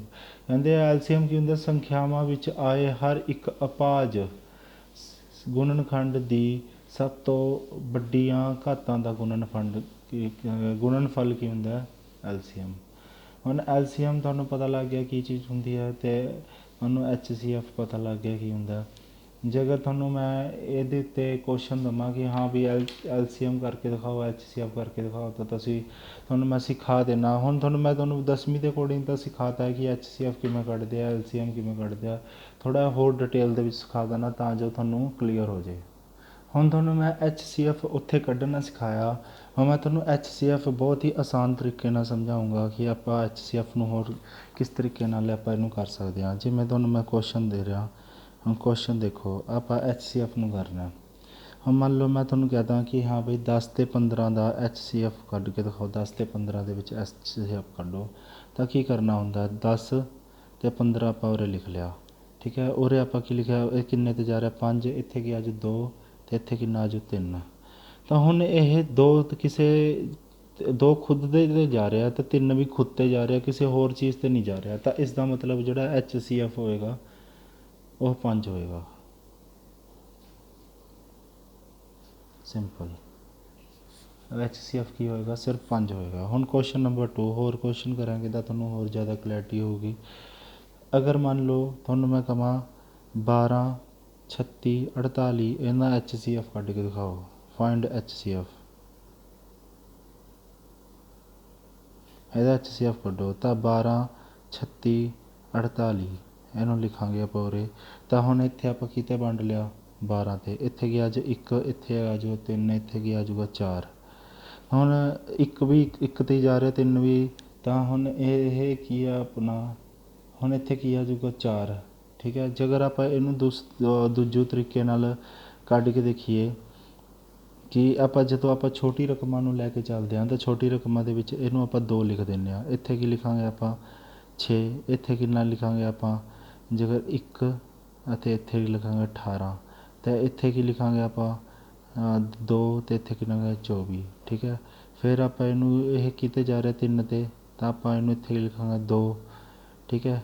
ਇਹ 'ਤੇ ਕੀ ਲਿਖਾਂਗੇ ਆਪਾਂ 5 6 ਲਿਖਾਂਗੇ। ਇੱਥੇ ਕਿੰਨਾ ਆ ਜਾਊਗਾ, ਇੱਥੇ 8 ਆ ਜਾਊਗਾ, ਠੀਕ ਹੈ। ਅਤੇ ਹਾਲੇ ਵੀ ਇਹ 2 'ਤੇ ਜਾ ਰਿਹਾ, ਤਾਂ ਹੁਣ ਇੱਥੇ ਕੀ ਲਿਖਾਂਗੇ 1, ਇੱਥੇ ਕੀ ਲਿਖਾਂਗੇ 3 ਅਤੇ ਇੱਥੇ ਕਿੰਨਾ ਲਿਖਿਆ 4। ਪਹਿਲਾਂ ਵੀ ਮੈਂ 12 ਨਾਲ ਕਰ ਸਕਦਾ, ਪਰ ਮੇਰਾ ਸਮਝਾਉਣ ਦਾ ਤੁਹਾਨੂੰ ਮਕਸਦ ਇਹ ਹੈ, ਅਗਰ ਤੁਹਾਨੂੰ ਕੁਛ ਵੀ ਸਮਝ ਨਾ ਆਵੇ ਤਾਂ 2 ਤੋਂ ਸਟਾਰਟ ਕਰ ਲਓ। ਪਰ ਦੂਸਰਾ ਸਮਝਾਉਣ ਦਾ ਮਕਸਦ ਇਹ ਹੈ, ਹੁਣ 1 ਆਪਦੇ 'ਤੇ ਜਾ ਰਿਹਾ, 3 ਆਪਦੇ 'ਤੇ ਜਾ ਰਿਹਾ, 4 ਪਰ 2 'ਤੇ ਜਾ ਸਕਦਾ, ਪਰ ਬਾਕੀ ਤਾਂ ਨਹੀਂ ਜਾਂਦੇ ਨਾ। ਜੇਕਰ ਕੋਈ ਵੀ ਆਪਾਂ ਉਰੇ ਲਿਖਦਾ ਸਾਰੇ ਹੀ ਵੰਡੇ ਜਾਣ ਤਾਂ ਆਪਾਂ ਅੱਗੇ ਕਰਦੇ ਹਾਂ, ਨਹੀਂ ਤਾਂ ਅਦਰਵਾਈਜ਼ ਕਰਨ ਦੀ ਲੋੜ ਨਹੀਂ। ਇਸ ਲਈ ਆਪਾਂ ਇਹਨੂੰ ਹੀ ਗੁਣਾ ਕਰ ਦਾਂਗੇ। ਤਾਂ ਇੱਥੇ ਕਿੰਨਾ ਆ ਜਾਊਗਾ 12, ਤਾਂ 12 ਕੀ ਬਣ ਜਾਊ ਆਪਣਾ HCF ਬਣ ਜਾਊਗਾ। ਤਾਂ ਹੈ ਨਾ ਆਸਾਨ, ਬਿਲਕੁਲ ਆਸਾਨ। ਉੱਥੇ ਦੇਖੋ ਕਿੰਨਾ ਟਾਈਮ ਲੱਗਦਾ ਸੀ, ਇੱਥੇ 1 ਮਿੰਟ ਦੇ ਅੰਦਰ ਅੰਦਰ ਆਪਾਂ ਕੱਢ ਦਿੰਦੇ ਹਾਂ। ਹੁਣ ਹੋਰ 3-4 ਰਕਮਾਂ ਹੋਣ ਤਾਂ ਆਪਾਂ ਉਹ ਮੈਥਡ ਨਹੀਂ ਲਗਾ ਸਕਦੇ, ਤਾਂ ਇਹ ਸਾਰੀਆਂ ਚੀਜ਼ਾਂ ਇੱਥੇ ਆਉਂਦੀਆਂ ਨੇ। ਹੁਣ ਮੰਨ ਲਓ ਕੁਐਸਚਨ ਨੰਬਰ ਜੇਕਰ ਆਪਾਂ 3 ਦੇਖੀਏ, ਉਸੇ ਦਾ ਹੀ ਕੁਐਸਚਨ ਬਣਾ ਲੈਂਦੇ ਹਾਂ। ਦੇਖੋ 1996 ਅਤੇ 38220, ਹੁਣ ਉਹਦੇ ਵਿੱਚ ਇੰਨਾ ਲੰਬਾ ਚੌੜਾ ਪ੍ਰੋਸੈਸ ਕੀਤਾ ਸੀਗਾ। ਤਾਂ ਇੱਥੇ ਦੇਖੋ 1996 ਅਤੇ 38220 ਆਪਾਂ ਉਰੇ ਲਿਖ ਲਿਆ, ਠੀਕ ਹੈ। ਇਹਨੂੰ ਆਪਾਂ 1996 ਦੇ ਵਿੱਚ ਇੱਕ ਵਾਰ ਵੰਡ ਕੇ ਦੇਖ ਲਿਆ, ਇਹ ਵੀ 1996 'ਚ ਜਾ ਰਿਹਾ ਕਿ ਨਹੀਂ। ਇੱਥੇ 1 ਆ ਗਿਆ, ਇਹ ਕਿੰਨਾ ਆ ਜਾਊ, ਜਿਹਨੂੰ ਵੰਡਾਂਗੇ ਤਾਂ 195 ਆ ਜਾਊਗਾ। ਹੁਣ ਜੇਕਰ ਮੈਂ ਅੱਗੇ ਵੰਡਦਾ ਤਾਂ 1 ਤਾਂ ਆਪਦੇ 'ਤੇ ਵੰਡਿਆ ਜਾ ਰਿਹਾ ਨਾ, ਇਸ ਲਈ HCF ਕੀ ਆ ਜਾਊਗਾ 1996। ਅਗਰ ਤੁਹਾਨੂੰ ਇਹ ਲੱਗਦਾ ਕਿ ਇੱਥੇ ਆਪਾਂ ਵੰਡ ਕੇ ਦੇਖਾਂਗੇ ਟਾਈਮ ਲੱਗੂਗਾ, ਤਾਂ ਤੁਸੀਂ 2 ਦੇ ਅਕੋਰਡਿੰਗ ਕਰਕੇ ਦੇਖ ਲਓ। 2 'ਤੇ ਵੰਡ ਦਿਓ, ਫਿਰ 2 ਕਰ ਦਿਓ, ਫਿਰ ਐਵੇਂ ਵੰਡ ਕੇ ਤੁਹਾਡਾ ਫਿਰ ਜਿਹੜਾ ਅੱਗੇ ਐਂਡ 'ਤੇ ਜਿਹੜਾ ਨਹੀਂ ਵੰਡਿਆ ਜਾ ਰਿਹਾ ਤਾਂ ਉਸ ਦਾ ਗੁਣਨਫਲ ਕਰੋਗੇ ਤਾਂ 1996 ਆਨਸਰ ਆ ਜਾਊ। ਦੇਖੋ ਕਿੰਨਾ ਆਸਾਨ ਹੈ। ਕੁਐਸਚਨ ਨੰਬਰ 4, ਜੇਕਰ ਆਪਾਂ ਨੂੰ ਕਿਹਾ ਜਾਵੇ ਹਾਂਜੀ ਇਹਦਾ HCF ਕੱਢ ਕੇ ਦਿਖਾਓ, 4052 ਅਤੇ 12576 ਦਾ HCF ਕੱਢੋ, ਫਾਈਂਡ HCF। ਤਾਂ ਆਪਾਂ ਉਹੀ 4052 ਅਤੇ 12576 ਉਰੇ ਲਿਖ ਲਾਂਗੇ, ਠੀਕ ਹੈ। ਤਾਂ ਫਿਰ ਆਪਾਂ ਨੂੰ ਕੁਛ ਹੋਰ ਸਮਝ ਨਾ ਆਏ ਤਾਂ 2 'ਤੇ ਤਾਂ ਕਰ ਹੀ ਦਿਓ 2, ਠੀਕ ਹੈ। ਫਿਰ ਇਹਨੂੰ ਅੱਗੇ ਵੰਡਾਂਗੇ ਤਾਂ ਇੰਨਾ ਆ ਜਾਊਗਾ, ਤਾਂ ਅੱਗੇ 2 'ਤੇ ਫਿਰ ਵੰਡਾਂਗੇ, ਇਹ ਆ ਜਾਊਗਾ 1013, ਇੱਥੇ ਆ ਜਾਊਗਾ 3144। ਫਿਰ ਹੁਣ ਦੇਖੋ ਇਹ ਕੀ ਹੈ, ਓਡ ਹੈ, ਇਹ ਈਵਨ ਹੈ। ਇਸ ਲਈ ਆਪਾਂ ਨੂੰ ਜੇਕਰ ਕਿਸੇ ਦੇ ਵੰਡ ਕੇ ਵੀ ਦੇਖਦੇ ਹਾਂ ਤਾਂ ਮੇਰੇ ਹਿਸਾਬ ਨਾਲ ਇਹ ਵੰਡਿਆ ਨਹੀਂ ਜਾਏਗਾ, ਕਿਉਂਕਿ ਦੋਨੋਂ ਇੱਕੋ ਚੀਜ਼ 'ਤੇ ਨਹੀਂ ਵੰਡੀ ਜਾ ਸਕਦੀ। ਤਾਂ ਇਸ ਲਈ ਆਪਣਾ 2 ਤੋਂ 2 4 ਇਹੀ ਕੀ ਆਪਣਾ HCF ਹੈ, ਠੀਕ ਹੈ। अब ਤੁਹਾਨੂੰ ਪਤਾ ਲੱਗ ਗਿਆ ਹੋਊਗਾ ਇਹਦਾ ਮੀਨਿੰਗ ਜਿਹੜਾ ਮੈਂ ਤੁਹਾਨੂੰ ਸਮਝਾਇਆ, product of smallest power of each prime factor in the number. ਹੁਣ ਤੁਸੀਂ ਪ੍ਰਾਈਮ ਫੈਕਟਰ ਵੀ ਵਰਡ ਸੁਣ ਰਹੇ ਹੋਗੇ, ਕੀ ਹੈ ਪ੍ਰਾਈਮ ਫੈਕਟਰ, ਇਹ ਵੀ ਅੱਗੇ ਸਮਝਾਊਂਗਾ, ਹਾਲੇ ਹੌਲੀ ਹੌਲੀ ਆਓ ਟੋਪਿਕ 'ਤੇ। ਪਹਿਲਾਂ ਤੁਹਾਨੂੰ ਆ ਸਮਝ ਆ ਗਿਆ HCF। ਅੱਗੇ ਦੇਖਦੇ ਹਾਂ ਹੋਰ ਐਗਜ਼ਾਮਪਲਾਂ ਲੈ ਲੈਂਦੇ ਹਾਂ ਆਪਾਂ। ਕੁਐਸਚਨ ਨੰਬਰ 5,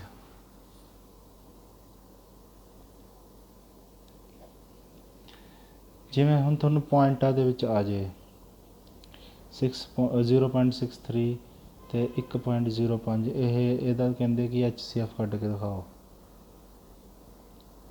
ਤਾਂ ਕੀ ਕਰਨਾ ਤੁਸੀਂ, ਇਹਦਾ ਪੁਆਇੰਟ ਹਟਾ ਦੇਣਾ, ਪੁਆਇੰਟ ਨੂੰ ਬਾਅਦ 'ਚ ਡੀਲ ਕਰ ਲਿਓ। 63 ਇੱਥੇ ਲਿਖ ਲੈਣਾ, ਇੱਥੇ 105 ਲਿਖ ਲੈਣਾ, ਠੀਕ ਹੈ। ਫਿਰ ਉਵੇਂ ਨੋਰਮਲੀ ਇਹਨੂੰ ਜਿਵੇਂ ਆਪਾਂ 3 'ਤੇ ਵੰਡ ਲਿਆ ਤਾਂ ਇੱਥੇ ਆ ਜਾਓ ਇੰਨਾ, ਜੇ 7 'ਤੇ ਜਾ ਰਹੇ ਨੇ ਇੱਥੇ ਆ ਜਾਓ ਇੰਨਾ। ਅੱਗੇ ਤਾਂ ਇਹ ਅਲੱਗ ਆਪਣੇ 'ਤੇ ਜਾ ਰਹੇ ਨੇ ਤਾਂ 21 ਆ ਗਿਆ। ਹੁਣ ਜੇਕਰ ਇਹਨਾਂ ਦੇਖੋ ਪੁਆਇੰਟ 2 ਤੋਂ ਬਾਅਦ ਪੁਆਇੰਟ ਆਉਂਦਾ, ਇੱਥੇ ਵੀ 2 ਤੋਂ ਬਾਅਦ ਪੁਆਇੰਟ ਆਉਂਦਾ, ਤਾਂ ਇੱਥੇ ਵੀ ਆਨਸਰ ਕੀ ਆ ਜਾਊਗਾ 0.21 HCF ਆ ਜਾਊਗਾ। ਦੇਖੋ ਕਿੰਨਾ ਆਸਾਨ ਹੈ, 1 ਮਿੰਟ ਦੇ ਵਿੱਚ HCF ਨਿਕਲਦਾ। 1 ਮਿੰਟ ਵੀ ਨਹੀਂ, ਬਹੁਤ ਜ਼ਿਆਦਾ 1 ਮਿੰਟ ਕਹਿ ਗਿਆ, 20 ਸੈਕਿੰਡ 30 ਸੈਕਿੰਡ ਦੇ ਅੰਦਰ ਅੰਦਰ HCF ਤੁਹਾਡਾ ਫਾਈਂਡ। ਹੁਣ ਜਿਵੇਂ ਮੰਨ ਲਓ ਤੁਹਾਨੂੰ ਕੁਐਸਚਨ ਨੰਬਰ 6 ਕਵਾਂ ਮੈਂ, 0.63 1.05, ਠੀਕ ਹੈ, 0.21, ਇਹਦਾ HCF ਕੱਢ ਕੇ ਦਿਖਾਓ। ਹੁਣ ਪੁਆਇੰਟ ਹਟਾ ਦਿਓ ਹੀ 63 105 ਅਤੇ 21, ਠੀਕ ਹੈ, ਇਹਨੂੰ ਵੰਡ ਦਿਓ, ਇਹ 3 'ਤੇ ਗਏ 21 ਆ ਜਾਊ, 35 ਅਤੇ 70, ਫਿਰ ਇਹ 7 'ਤੇ ਗਏ, ਇਹ 3 ਆ ਜਾਊਗਾ, 5 ਆ ਜਾਊ, 10 ਆ ਜਾਊਗਾ। ਅੱਗੇ ਆਪਣੇ 'ਤੇ ਜਾ ਰਹੇ ਨੇ ਕਿ 10 ਜਾ ਤਾਂ ਰਿਹਾ ਬਟ ਇਹ ਬਾਕੀ ਨਹੀਂ ਜਾਣਗੇ, ਇਸ ਲਈ ਆਪਣਾ 21 ਕੀ ਆ ਜਾਊਗਾ HCF, ਬਟ ਪੁਆਇੰਟ 2 ਤੋਂ ਬਾਅਦ ਆਉਂਦੇ ਨੇ ਤਾਂ ਇੱਥੇ 0.21 HCF ਆ ਜਾਊਗਾ। ਤਾਂ ਤੁਹਾਨੂੰ ਦੇਖੋ ਕਿੰਨਾ ਆਸਾਨ ਹੈ, ਕਲੀਅਰ ਕੱਟ ਸਮਝ ਆ ਗਿਆ ਹੋਣਾ। ਸਮਝ ਆ ਗਿਆ ਸਟੂਡੈਂਟਸ ਸਾਰਿਆਂ ਨੂੰ ਕਿ ਕਿਸ ਤਰੀਕੇ ਨਾਲ HCF ਕੱਢਦੇ ਆ, ਕਿਸ ਤਰੀਕੇ ਨਾਲ ਨਹੀਂ ਕੱਢਦੇ। ਹੁਣ ਸਟੂਡੈਂਟਸ ਮੈਂ ਤੁਹਾਨੂੰ LCM ਕੱਢਣਾ ਸਿਖਾਊਂਗਾ। LCM ਕਿਵੇਂ ਕੱਢਣਾ ਹੁੰਦਾ। ਹੁਣ ਮੰਨ ਲਓ ਤੁਹਾਨੂੰ ਕੁਐਸਚਨ ਦੇ ਰਿਹਾ ਮੈਂ ਕੁਐਸਚਨ ਨੰਬਰ 1, ਹੁਣ ਕਹਿੰਦੇ ਮੈਂ ਤੁਹਾਨੂੰ ਕਿਹਾ ਕਿ 2 4 ਅਤੇ 6 ਦੇ ਵਿੱਚ LCM ਕੱਢ ਕੇ ਦਿਖਾਓ। LCM ਦਾ ਫੰਡਾ HCF ਨਾਲੋਂ ਉਲਟਾ ਹੁੰਦਾ ਹੈ। ਇਹਦੇ ਵਿੱਚ ਕੀ ਹੁੰਦਾ, ਜਿਵੇਂ ਆਪਾਂ ਹੁਣ 2 ਇੱਥੇ ਲਿਖਿਆ, 4 ਇੱਥੇ ਲਿਖਿਆ, 6 ਲਿਖਿਆ, 2 'ਤੇ ਵੰਡਿਆ ਜਾ ਰਿਹਾ, ਇੱਥੇ ਆ ਜਾਊ 1, ਇੱਥੇ 2 ਅਤੇ 3, ਇਸ ਤਰੀਕੇ ਨਾਲ ਆ ਜਾਊਗਾ। ਫਿਰ ਅੱਗੇ ਵੀ ਆਪਾਂ ਵੰਡ ਲੈਣਾ 2, ਇੱਥੇ 1, ਫਿਰ 3, ਇੱਥੇ 3 ਨਾਲ ਵੰਡ ਲੈਣਾ, ਇੱਥੇ 1, ਮਤਲਬ LCM 'ਤੇ ਐਂਡ ਪ੍ਰੋਸੈਸ ਤੱਕ ਜਾਣਾ। ਤਾਂ 4 ਇੱਥੇ ਕੀ ਆ ਜਾਊ 12, ਤਾਂ LCM ਕੀ ਆ ਜਾਊਗਾ ਆਪਣਾ 12 ਆ ਜਾਊਗਾ। ਸਮਝ ਆ ਗਈ ਹੈ। LCM ਦੇ ਹੁਣ ਫੁੱਲ ਫਾਰਮ ਦੇਖੋ ਕੀ ਹੈ, ਇਹਦਾ product of largest power of each involved in the number, largest power ਦੇਖਣੀ ਹੁੰਦੀ ਹੈ LCM ਦੇ ਵਿੱਚ, ਠੀਕ ਹੈ। ਅੱਗੇ ਦੇਖੋ ਕੁਐਸਚਨ ਨੰਬਰ 2, ਹੁਣ ਮੈਂ ਤੁਹਾਨੂੰ ਕਹਾਂ ਕਿ ਹਾਂ ਵੀ LCM ਕੱਢ ਕੇ ਦਿਖਾਓ 4 12 20 ਦਾ LCM ਕੱਢ ਕੇ ਦਿਖਾਓ। ਤਾਂ ਉਹਨੂੰ ਆਪਾਂ ਜਿਵੇਂ ਵੰਡਾਂਗੇ, ਇੱਥੇ ਆ ਜਾਊਗਾ, ਠੀਕ ਹੈ, ਇਸ ਤਰੀਕੇ ਨਾਲ, ਇੱਥੇ 1 ਅਤੇ 3, ਇੱਥੇ 5, ਇੱਥੇ 3 ਨਾਲ ਵੰਡਾਂਗੇ, ਇੱਥੇ 1 ਅਤੇ 5, 5 ਨੂੰ ਆਪਾਂ ਉਰੇ ਲਿਖ ਦਾਂਗੇ 1 1 1 ਵੰਡਿਆ। ਹੁਣ ਇਹਨੂੰ ਗੁਣਾ ਕਰ ਦਿਓ, 4 ਅਤੇ 12, 12 ਨੂੰ 5 ਨਾਲ ਕੀਤਾ 60, 60 ਕੀ ਆ ਜਾਊਗਾ ਆਪਾਂ LCM ਆ ਜਾਊਗਾ। ਕਿੰਨਾ ਆਸਾਨ ਹੈ, 1 ਮਿੰਟ ਦੇ ਵਿੱਚ LCM ਨਿਕਲਦੇ ਨੇ। ਕੁਐਸਚਨ ਨੰਬਰ 3, ਜੇਕਰ LCM ਦਾ ਆਪਾਂ ਹੋਰ ਕੁਐਸਚਨ ਦੇਖੀਏ, ਅਗਰ ਮੈਂ ਤੁਹਾਨੂੰ ਕਹਾਂ LCM ਕੱਢ ਕੇ ਦਿਖਾਓ 30 60 90 ਦਾ LCM ਕੱਢ ਕੇ ਦਿਖਾਓ, LCM ਕੱਢ ਕੇ ਦਿਖਾਓ, ਤਾਂ 30 ਨੂੰ ਇੱਥੇ ਲਿਖ ਲਿਆ ਆਪਾਂ ਨੇ, ਠੀਕ ਹੈ। ਹੁਣ ਮੈਂ ਇਹਨੂੰ 30 ਨਾਲ ਹੀ ਕਰਤਾ ਕਿਉਂਕਿ 30 ਨਾਲ ਹੀ ਸਾਰੇ ਜਾ ਰਹੇ ਨੇਗੇ, ਠੀਕ ਹੈ। ਤਾਂ ਇੱਥੇ ਆ ਜਾਓ 2 ਅਤੇ 3, ਤਾਂ ਫਿਰ ਇਹਨੂੰ ਮਲਟੀਪਲਾਈ ਕਰ ਲਈ, ਤਾਂ ਇਹ ਕੀ ਆ ਜਾਊਗਾ ਆਪਣਾ ਨਾ ਇਹਦੇ ਵਿੱਚ, ਅਤੇ ਇਹਨੂੰ 2 ਨਾਲ 60 180 ਆਪਣਾ ਕੀ ਆ ਜਾਊ ਇਹਦੇ ਵਿੱਚ LCM ਆ ਜਾਊਗਾ। ਕੁਐਸਚਨ ਨੰਬਰ 4, ਅਗਰ ਮੈਂ ਤੁਹਾਨੂੰ ਕਹਾਂ ਤੁਸੀਂ 15 30 ਅਤੇ 45 ਇਹਨਾਂ ਤਿੰਨਾਂ ਦਾ LCM ਕੱਢ ਕੇ ਦਿਖਾਓ। ਤਾਂ 15 ਇੱਥੇ ਲਿਖ ਲੈਣਾ, 30 45, 15 'ਤੇ ਜਾ ਰਹੇ ਨੇ, ਠੀਕ ਹੈ, ਅਤੇ 2 ਇੱਥੇ ਆ ਜਾਊਗਾ 3 2, ਫਿਰ 1 3, ਠੀਕ ਹੈ। ਇਸ ਤਰੀਕੇ ਨਾਲ ਫਿਰ ਇਹਨੂੰ ਇੱਦਾਂ ਮਲਟੀਪਲਾਈ ਕਰ ਦਾਂਗੇ 30, ਫਿਰ ਇੱਥੇ ਆ ਜਾਊਗਾ 30 ਨੂੰ 3 ਨਾਲ ਕੀਤਾ 90, ਤਾਂ 90 ਕੀ ਆ ਜਾਊਗਾ ਆਪਣਾ LCM, 90 ਕੀ ਆ ਜਾਊਗਾ ਆਪਣਾ LCM। ਤਾਂ ਸਾਨੂੰ ਸਾਰਿਆਂ ਨੂੰ HCF ਅਤੇ LCM ਕੱਢਣਾ ਜ਼ਰੂਰ ਆ ਗਿਆ ਹੋਊਗਾ।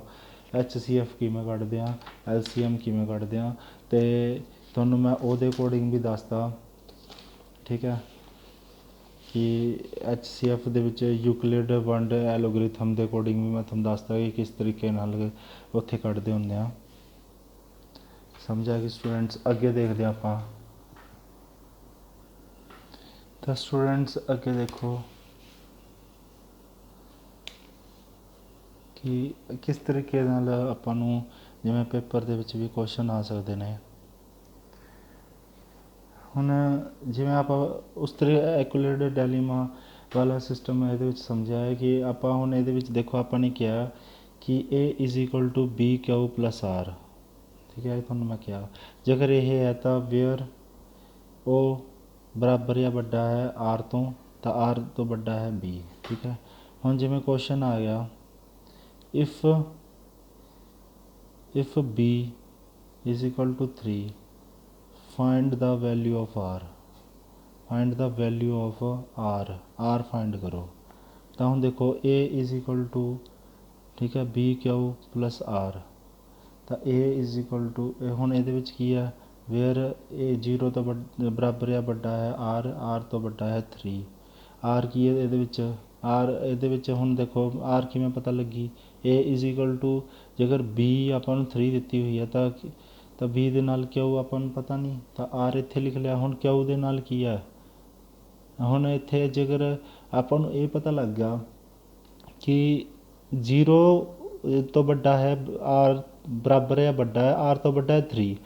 ਹੁਣ ਆਪਾਂ ਨੂੰ ਇਹ ਵਰਡ ਲਿਖਿਆ ਹੈ 0 ਤੋਂ ਬਰਾਬਰ ਜਾਂ ਵੱਡਾ ਹੈ R, ਠੀਕ ਹੈ। R ਤੋਂ ਵੱਡਾ ਹੈ 3 ਜਾਂ 3 R ਤੋਂ ਵੱਡਾ ਹੈ। ਤੁਸੀਂ ਇਹ ਸੋਚੋ ਜੇਕਰ ਆਪਾਂ ਆਹ ਚੀਜ਼ ਬਣਾਈਏ, ਜੇਕਰ ਇੱਥੇ ਆਪਾਂ ਨੂੰ ਲਿਖਿਆ ਹੋਇਆ 3, ਤਾਂ ਜਿਹੜਾ ਇੱਥੇ ਰਿਮਾਈਂਡਰ ਆਊਗਾ ਉਹ ਚੀਜ਼ 3 ਉਸ ਤੋਂ ਵੱਡੀ ਹੈ, ਤਾਂ ਇਸ ਦਾ ਮਤਲਬ ਇੱਥੇ ਜਿਹੜੀ ਵੈਲਿਊ ਹੋਊਗੀ ਉਹ ਜਾਂ ਤਾਂ 0 ਹੋ ਸਕਦੀ ਹੈ ਜਾਂ 1 ਹੋ ਸਕਦੀ ਹੈ ਜਾਂ 2 ਹੋ ਸਕਦੀ ਹੈ।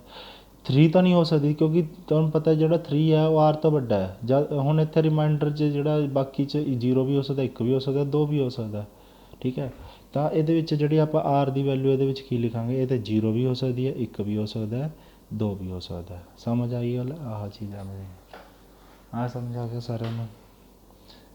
ਹੁਣ ਜੇਕਰ ਮੈਂ ਤੁਹਾਨੂੰ ਇਹੀ ਕੁਐਸਚਨ ਅੱਗੇ ਪੁੱਛਾਂ ਜੇਕਰ B ਦੀ ਵੈਲਿਊ 5 ਹੈ ਤਾਂ R ਦੀ ਵੈਲਿਊ ਫਾਈਂਡ ਕਰੋ ਇਕੁਅਲੈਂਟ ਡੈਲੀਮਾ ਮੈਥਡ ਦੇ ਵਿੱਚ। ਹੁਣ ਤੁਹਾਨੂੰ ਪਤਾ B ਦੀ ਵੈਲਿਊ ਜੇਕਰ A = BQ + R, ਤਾਂ A = 5Q + R। ਹੁਣ ਤੁਹਾਨੂੰ ਪਤਾ ਲੱਗ ਗਿਆ ਜਿਹੜਾ B ਦੀ ਵੈਲਿਊ 5 ਹੈ, ਹੁਣ 5 ਤੋਂ ਘੱਟ ਜਿੰਨੇ ਵੀ ਹੈਗੇ ਨੇ ਉਹ R ਦੀ ਵੈਲਿਊ ਹੋਊਗੀ। ਤਾਂ ਆਨਸਰ 'ਚ ਕੀ ਆ ਜਾਊਗਾ R = 0 1 2 3 4, ਇਹ ਸਾਰੇ ਕੀ ਨੇਗੇ R ਦੀ ਵੈਲਿਊ ਹੋ ਗਈ।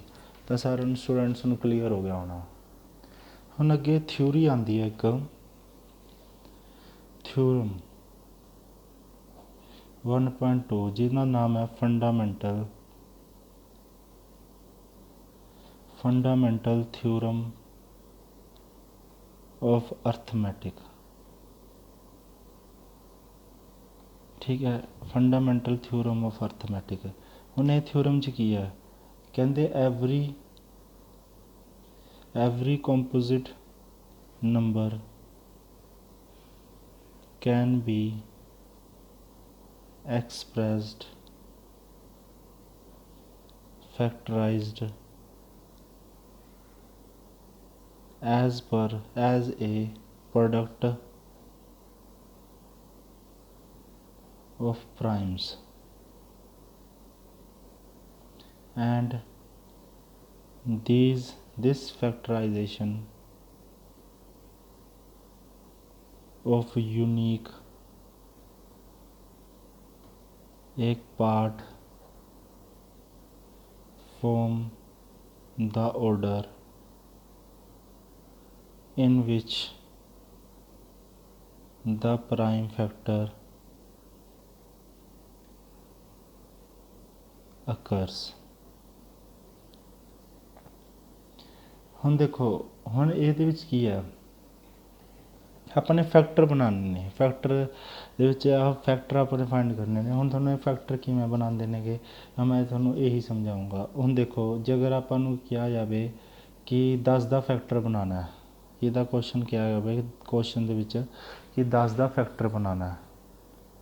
ਹੁਣ 10 ਦਾ ਫੈਕਟਰ ਕਿਵੇਂ ਬਣੂਗਾ, ਹੁਣ ਤੇ 2 ਲਿਖਿਆ, ਇੱਥੇ 5 ਆ ਗਿਆ, 5 ਤੋਂ ਬਾਅਦ 1 ਆ ਗਿਆ ਤਾਂ ਇੱਥੇ ਫੈਕਟਰ ਕੀ ਬਣ ਗਿਆ 2 × 5 ਦਾ ਫੈਕਟਰ ਬਣ ਗਿਆ। ਹੁਣ ਕੁਐਸਚਨ ਨੰਬਰ 2 ਦੇ ਵਿੱਚ ਦੇਖੋ ਜਿਵੇਂ ਮੈਂ ਤੁਹਾਨੂੰ ਕਿਹਾ 15 ਦੇ ਫੈਕਟਰ ਬਣਾਉਣੇ ਨੇ ਤਾਂ ਇੱਥੇ ਕੀ ਲਿਖਾਂਗੇ 3 5 ਇੱਥੇ ਕਿੰਨਾ ਆ ਜਾਊ 5 ਇੱਥੇ ਆ ਜਾਊ 1 ਮਤਲਬ 3 × 5 ਇਹ ਕੀ ਬਣ ਗਏ ਫੈਕਟਰ ਬਣ ਗਏ।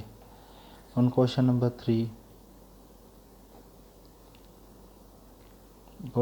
3 ਮੈਂ ਤੁਹਾਨੂੰ ਕਹਿਦਾ 1771 ਦਾ ਫੈਕਟਰ ਬਣਾਉਣਾ ਇੱਥੇ 7 'ਤੇ ਵੰਡ ਦਾਂਗੇ ਤਾਂ 253 ਇੱਥੇ 11 ਆ ਜਾਊਗਾ ਇੱਥੇ 23 ਤਾਂ 23 ਇੱਥੇ ਲਿਖ ਦਾਂਗੇ ਤਾਂ ਇੱਥੇ ਆ ਜਾਊ 1 ਤਾਂ ਮਤਲਬ 7 × 11 × 23 ਇਹ ਕੀ ਬਣ ਜਾਣਗੇ ਫੈਕਟਰ ਹੋ ਜਾਣਗੇ।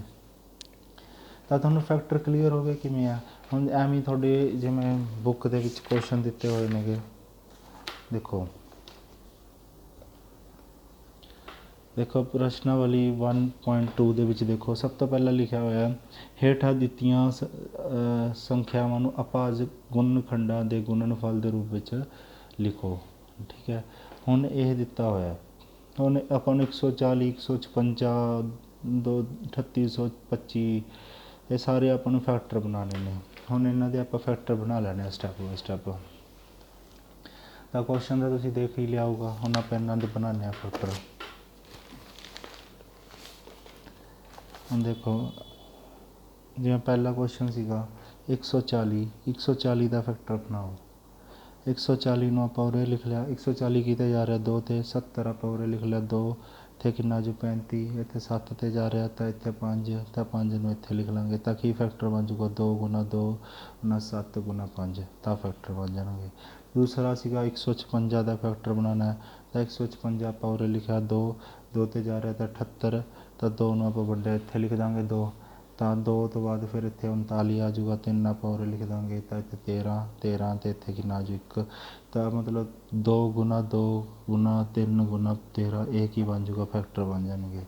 ਉਸ ਤੋਂ ਬਾਅਦ 3825 ਦਾ ਫੈਕਟਰ ਬਣਾਉਣਾ ਤਾਂ 3825 ਆਪਾਂ ਨੇ ਉਰੇ ਲਿਖਿਆ 3825 ਦੇ ਵਿੱਚ 3 ਆਪਾਂ 3 ਤੇ ਜਾ ਰਿਹਾ ਇਹ 1275 ਆ ਜਾਊਗਾ ਅਤੇ ਫਿਰ 3 ਆਪਾਂ 425 ਇਹਦੇ ਵਿੱਚ ਲਿਖ ਦਾਂਗੇ ਫਿਰ ਇੱਥੇ ਕਿਤੇ ਜਾ ਰਿਹਾ 5 ਤੇ ਜਾ ਰਿਹਾ ਫਿਰ ਉਸ ਤੋਂ ਬਾਅਦ 85 ਆ ਜਾਊਗਾ। ਠੀਕ ਹੈ ਫਿਰ ਉਸ ਤੋਂ ਬਾਅਦ ਇਹਨੂੰ ਇਹ ਕਿਤੇ ਜਾ ਰਿਹਾ 85 ਜਾ ਰਿਹਾ 17 ਇਹ ਜੇਕਰ ਇਹਨੂੰ ਆਪਾਂ ਵੰਡੀਏ 85 ਨੂੰ ਤਾਂ 5 ਤੇ ਜਾ ਰਿਹਾ ਹੋਊਗਾ। ਠੀਕ ਹੈ 5 ਤੇ ਵੰਡ ਦਿੰਦੇ ਹਾਂ ਤਾਂ ਕਿੰਨਾ ਆ ਜਾਊਗਾ 1 ਤੇ 17 ਆ ਜਾਊਗਾ 17 ਇੱਥੇ ਆ ਜਾਊਗਾ 17 ਇੱਥੇ ਤਾਂ ਮਤਲਬ 3 × 3 × 5 × 5 × 17 ਤਾਂ ਤੁਹਾਨੂੰ ਇਹ ਕਲੀਅਰ ਹੋ ਗਿਆ ਹੋਣਾ। ਠੀਕ ਹੈ ਤਾਂ ਫੈਕਟਰ ਬਣ ਗਏ। ਅੱਗੇ ਦੇਖੋ ਸਟੂਡੈਂਟਸ ਇਹ ਤਾਂ ਤੁਸੀਂ ਪਤਾ ਹੀ ਲੱਗ ਗਿਆ ਹੋਊਗਾ ਤੁਹਾਨੂੰ ਕਿਵੇਂ ਕਰਨਾ ਹੈ ਆਪਾਂ ਨੂੰ ਫੈਕਟਰ। ਅਗਲਾ ਦੇਖੋ ਕੁਐਸਚਨ ਕਹਿੰਦੇ ਸੰਪੂਰਨ ਸੰਖਿਆਵਾਂ ਦੇ ਹੇਠਾਂ ਲਿਖਿਆ ਜੋੜਿਆਂ ਦਾ HCF ਅਤੇ LCM ਪਤਾ ਕਰੋ ਜਿਸ ਦੀ ਜਾਂਚ ਕਰੋ ਕਿ ਦੋ ਸੰਖਿਆਵਾਂ ਦਾ ਗੁਣਨਫਲ HCF × LCM। ਪਹਿਲਾਂ ਤਾਂ ਇਹਨਾਂ ਦਾ HCF ਅਤੇ LCM ਪਹਿਲਾਂ ਇਹਨਾਂ ਦੇ ਫੈਕਟਰ ਕੱਢ ਲੈਣੇ ਆ ਸਾਰੇ। ਫੈਕਟਰ ਕੱਢਣ ਤੋਂ ਬਾਅਦ LCM HCF LCM ਕੱਢਣ ਤੋਂ ਬਾਅਦ ਫਿਰ ਉਸ ਤੋਂ ਬਾਅਦ ਜਿਹੜਾ ਕੋਮਨ ਹੋਊਗਾ ਉਸ ਹਿਸਾਬ ਨਾਲ ਆਪਾਂ ਨੇ ਫਿਰ ਇਹਨਾਂ ਨੂੰ ਕੀ ਕਰਨੀ ਆ ਆਪਸ 'ਚ ਗੁਣਾ ਕਰਨੀ ਆ। ਹੁਣ ਤੁਹਾਨੂੰ ਮੈਂ ਕਰਕੇ ਦਿਖਾਉਣਾ ਜੇ ਤੁਹਾਨੂੰ ਪ੍ਰੈਕਟੀਕਲੀ ਕਰਕੇ ਦੇਖੋਗੇ ਤਾਂ ਤੁਹਾਨੂੰ ਪਤਾ ਚੱਲੇਗਾ। ਇਸ ਤਰੀਕੇ ਨਾਲ ਨਹੀਂ ਸਮਝ ਆਏਗਾ ਤਾਂ ਆਪਾਂ ਹੁਣ ਇਹਨੂੰ ਕਰਕੇ ਦਿਖਾਉਂਦੇ ਹਾਂ ਤੁਹਾਨੂੰ ਕਿ ਕਿਸ ਤਰੀਕੇ ਨਾਲ ਇਹ ਸੋਲਵ ਕਰਨਾ। ਜਿਵੇਂ ਦੇਖੋ 26 ਤੇ 91 ਦਾ ਆਪਾਂ ਨੇ ਕਰਨਾ ਦੇਖੋ ਤਾਂ ਸਟੂਡੈਂਟਸ ਹੁਣ ਦੇਖੋ ਇੱਥੇ ਕੁਐਸਚਨ ਸੀਗਾ ਕਿ 26 ਇੱਥੇ 91। ਹੁਣ ਪਹਿਲਾਂ ਦੇਖੋ 26 ਦਾ ਆਪਾਂ ਕੱਢਿਆ 26 ਦੇ ਵਿੱਚ ਇੱਥੇ 2 ਤੇ ਗਿਆ 13 ਫਿਰ 1 ਤੇ ਗਿਆ। ਠੀਕ ਹੈ ਫਿਰ ਇਹਦੇ ਫੈਕਟਰ ਬਣਾਏ 91 ਦੇ ਇੱਥੇ 7 ਤੇ ਗਿਆ ਤਾਂ 7 13 ਅਤੇ ਫਿਰ ਇੱਥੇ 1 ਤਾਂ ਮਤਲਬ ਕੀ ਹੋਇਆ ਤਾਂ 26 ਦੇ ਫੈਕਟਰ ਬਣੇ 2 × 13 ਅਤੇ 91 ਦੇ ਫੈਕਟਰ ਬਣੇ 7 × 13 ਲਾ 2 ਫੈਕਟਰ ਬਣੇ। ਠੀਕ ਹੈ ਹੁਣ ਇਹਨਾਂ ਦੇ ਵਿੱਚ ਦੇਖੋ ਤੁਹਾਨੂੰ ਸਟੂਡੈਂਟਸ ਇਹਨਾਂ ਦੇ ਵਿੱਚ ਦੇਖੋ ਕੀ ਹੈ ਸਾਂਝਾ ਗੁੰਜ ਕਿਹੜਾ ਹੈ 13 ਹੈ ਸਾਂਝਾ ਗੁੰਜ 13 ਤਾਂ ਹੁਣ ਆਪਾਂ ਕੀ ਕਰਾਂਗੇ HCF ਤਾਂ ਰੱਖ ਦਾਂਗੇ ਇਹਦੇ ਵਿੱਚ 13 ਮਤਲਬ 13 2 ਵਾਰ ਆਉਂਦਾ ਤਾਂ 13 ਨੂੰ 1 ਆਪਾਂ ਸਾਂਝਾ LCM ਨੂੰ ਕਰ ਦਾਂਗੇ ਆਪਾਂ 2 × 7 × 13 ਤਾਂ ਇਹ ਆ ਜਾਊਗਾ 182 ਆ ਜਾਊਗਾ। ਮਤਲਬ ਐਵੇਂ ਹੁੰਦਾ ਕਿ 2 ਗੁਣਾ 13, ਫਿਰ ਇੱਥੇ 13 ਦੀ ਪਾਵਰ 2 ਹੈ, ਠੀਕ ਹੈ, ਗੁਣਾ 7, ਮਤਲਬ 13 ਸਾਂਝਾ ਹੋ ਗਿਆ ਤਾਂ ਆਪਾਂ 13 ਨੂੰ ਇੱਥੇ ਲਿਖ ਲਿਆ, ਬਾਕੀ ਆਪਾਂ LCM ਦੇ ਵਿੱਚ ਲਿਖ ਲੈਣੇ ਆ, ਠੀਕ ਹੈ। ਫਿਰ ਉਸ ਤੋਂ ਬਾਅਦ ਕੀ ਕਰਨਾ ਹੈ, ਇਹਨਾਂ ਨੇ ਕਿਹਾ ਕਿ HCF ਅਤੇ LCM ਨੂੰ ਮਲਟੀਪਲਾਈ ਕਰ ਦਿਓ।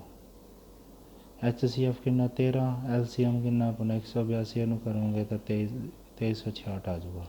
ਤਾਂ ਇਸ ਤਰੀਕੇ ਨਾਲ ਆਪਾਂ ਨੇ ਕਰਨਾ ਹੁੰਦਾ। ਤਾਂ ਕੁਐਸਚਨ ਨੰਬਰ ਜਿਵੇਂ ਇਸੇ ਦਾ ਹੀ ਕੁਐਸਚਨ ਨੰਬਰ 2 ਭਾਗ ਦੇ ਵਿੱਚ ਦੇਖੋ 510 ਅਤੇ 92 ਨੂੰ ਆਪਾਂ ਕਰਕੇ ਦਿਖਾਉਣਾ ਹੈ। ਪਹਿਲਾਂ 510 ਨੂੰ ਕਰਾਂਗੇ। 510 ਪਹਿਲਾਂ 2 'ਤੇ ਚਲਾ ਜਾਏਗਾ, ਇੱਥੇ ਅੱਜ 2 ਅਤੇ 5, ਫਿਰ ਇੱਥੇ 0, ਫਿਰ ਉਸ ਤੋਂ ਬਾਅਦ ਇਹ ਜੇਕਰ ਆਪਾਂ ਇਹਨੂੰ ਵੰਡਾਂਗੇ, ਠੀਕ ਹੈ, ਤਾਂ ਇਸ ਤਰੀਕੇ ਨਾਲ ਇਹਨੂੰ ਆਪਾਂ ਜਿਵੇਂ 510 2 'ਤੇ ਇੱਥੇ ਕਿੰਨਾ ਆ ਜਾਊਗਾ 5 ਆਊਗਾ ਇੱਥੇ, ਠੀਕ ਹੈ।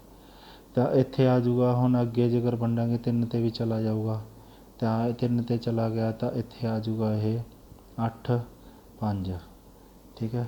ਫਿਰ ਇਹ 5 'ਤੇ ਵੀ ਚਲਾ ਜਾਊਗਾ, ਫਿਰ 1 7, ਫਿਰ 17 ਇੱਥੇ ਲਿਖ ਦਾਂਗੇ। ਮਤਲਬ ਇਹਦੇ ਫੈਕਟਰ ਬਣ ਗਏ 510 ਦੇ 2 ਗੁਣਾ 3 ਗੁਣਾ 5 ਗੁਣਾ 17। ਹੁਣ 92 ਦੇ ਵੀ ਫੈਕਟਰ ਬਣਾ ਲਓ। ਜੇ 92 ਦੇ ਬਣਾਵਾਂਗੇ ਤਾਂ 2 ਗੁਣਾ 2, ਤਾਂ ਵੰਡਾਂਗੇ 2 ਇੱਥੇ ਆ ਜਾਊ ਕਿੰਨਾ, ਅਤੇ ਫਿਰ ਇਹਨੂੰ ਵੰਡਾਂਗੇ ਤਾਂ 23 ਆ ਜਾਊਗਾ, ਠੀਕ ਹੈ। ਤਾਂ ਇਹ ਫੈਕਟਰ ਬਣ ਜਾਣਗੇ, ਠੀਕ ਹੈ।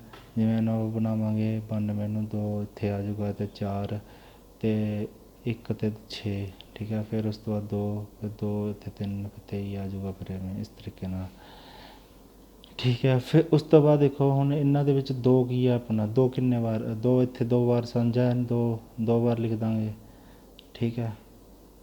ਅਤੇ ਫਿਰ ਉਸ ਤੋਂ ਬਾਅਦ 3 ਇੱਕ ਵਾਰੀ ਹੈ, 3 ਗੁਣਾ 5 ਗੁਣਾ 17 ਗੁਣਾ 23 ਵਾਰ, ਆਹ ਵਾਲਾ 2 ਵੀ ਹੈ ਤਾਂ ਇਹਨੂੰ 2 ਵੀ ਇੱਥੇ ਲਿਖ ਲਾਂਗੇ, ਠੀਕ ਹੈ। ਤਾਂ ਇੱਥੇ HCF ਕੀ ਆ ਜਾਊਗਾ ਆਪਣਾ 2, ਤਾਂ LCM ਆਪਾਂ ਕਰ ਲਾਂਗੇ। LCM ਨੂੰ ਆਪਾਂ, ਠੀਕ ਹੈ, 2 ਗੁਣਾ 2 ਗੁਣਾ 3 ਗੁਣਾ 5 ਗੁਣਾ 17 ਗੁਣਾ 23, ਇਹਨੂੰ 2 ਇੱਥੇ ਲਿਖ ਲਿਆ, ਅਤੇ ਇਹਨੂੰ ਕਰਾਂਗੇ ਆਪਾਂ ਨਾਲ ਗੁਣਾ ਆ ਜਾਊਗਾ 23 460 ਆ ਜਾਊਗਾ। ਤਾਂ ਹੁਣ LCM ਨੂੰ HCF ਨਾਲ ਮਲਟੀਪਲਾਈ ਕਰਾਂਗੇ ਤਾਂ HCF ਕਿੰਨਾ ਆਪਣਾ 2, LCM ਕਿੰਨਾ ਆਪਣਾ 23 460, ਤਾਂ 2 ਗੁਣਾ 23 460 ਕਰਾਂਗੇ ਤਾਂ ਕਿੰਨਾ ਆ ਜਾਊਗਾ 46 920 ਰੁਪਏ ਆ ਜਾਊਗਾ। ਤਾਂ ਇਸ ਦਾ ਮਤਲਬ ਇਸ ਤਰੀਕੇ ਨਾਲ ਆਪਾਂ ਨੇ ਕਰਨਾ। ਤਾਂ ਤੁਹਾਨੂੰ ਕਲੀਅਰ ਹੋ ਗਿਆ ਹੋਣਾ ਕਿ ਕਿਸ ਤਰੀਕੇ ਨਾਲ ਆਪਾਂ ਨੇ ਕੀਤਾ। ਅੱਗੇ ਦੇਖੋ, ਤਾਂ ਸਟੂਡੈਂਟਸ, ਤਾਂ ਆਪਾਂ ਨੈਕਸਟ ਕਲਾਸ ਦੇ ਵਿੱਚ ਬਾਕੀ ਟੋਪਿਕ ਕਰਾਂਗੇ। ਤਾਂ ਆਈ ਹੋਪ ਸਾਰਿਆਂ ਨੂੰ ਸਮਝ ਆ ਗਿਆ ਹੋਊਗਾ। ਅਤੇ ਨੈਕਸਟ ਕਲਾਸ ਦੇ ਵਿੱਚ ਇਹ ਵਾਲਾ ਪਹਿਲਾ ਚੈਪਟਰ ਆਪਾਂ ਪੂਰੀ ਤਰ੍ਹਾਂ ਚੰਗੀ ਤਰ੍ਹਾਂ ਕੰਪਲੀਟ ਕਰ ਲਾਂਗੇ, ਠੀਕ ਹੈ। ਅਤੇ ਪਹਿਲਾ ਚੈਪਟਰ ਕੰਪਲੀਟ ਹੋ ਜਾਊਗਾ, ਐਵੇਂ ਹੀ ਆਪਾਂ ਅੱਗੇ ਅੱਗੇ ਕਰੀ ਜਾਵਾਂਗੇ। ਤਾਂ ਹੁਣ ਤੁਹਾਨੂੰ ਮੈਂ ਇਹੀ ਗੱਲ ਦੱਸ ਰਿਹਾ ਕਿ ਪਹਿਲਾਂ ਤੁਸੀਂ ਇਹ ਲੈਕਚਰ ਜਦੋਂ ਲਗਾਇਆ ਕੰਪਲੀਟਲੀ ਤਾਂ ਤੁਹਾਨੂੰ ਕਿਸ ਤਰੀਕੇ ਨਾਲ ਲੱਗਿਆ, ਤਾਂ ਲਾਈਕ ਕਮੈਂਟ ਜ਼ਰੂਰ ਕਰਿਓ, ਅਤੇ ਕਮੈਂਟ ਕਰਕੇ ਦੱਸਿਓ ਕਿ ਅੱਗੇ ਕਰਾਉਣਾ ਚਾਹੀਦਾ ਕਿ ਨਹੀਂ, ਅਤੇ ਕਿਸ ਤਰੀਕੇ ਨਾਲ ਅੱਗੇ ਕੰਟੀਨਿਊ ਕਰਨਾ ਚਾਹੀਦਾ। ਅਤੇ ਆਪਣਾ ਖਿਆਲ ਰੱਖਿਓ, ਸੁਰੱਖਿਅਤ ਰਹੋ। ਜੈ ਹਿੰਦ।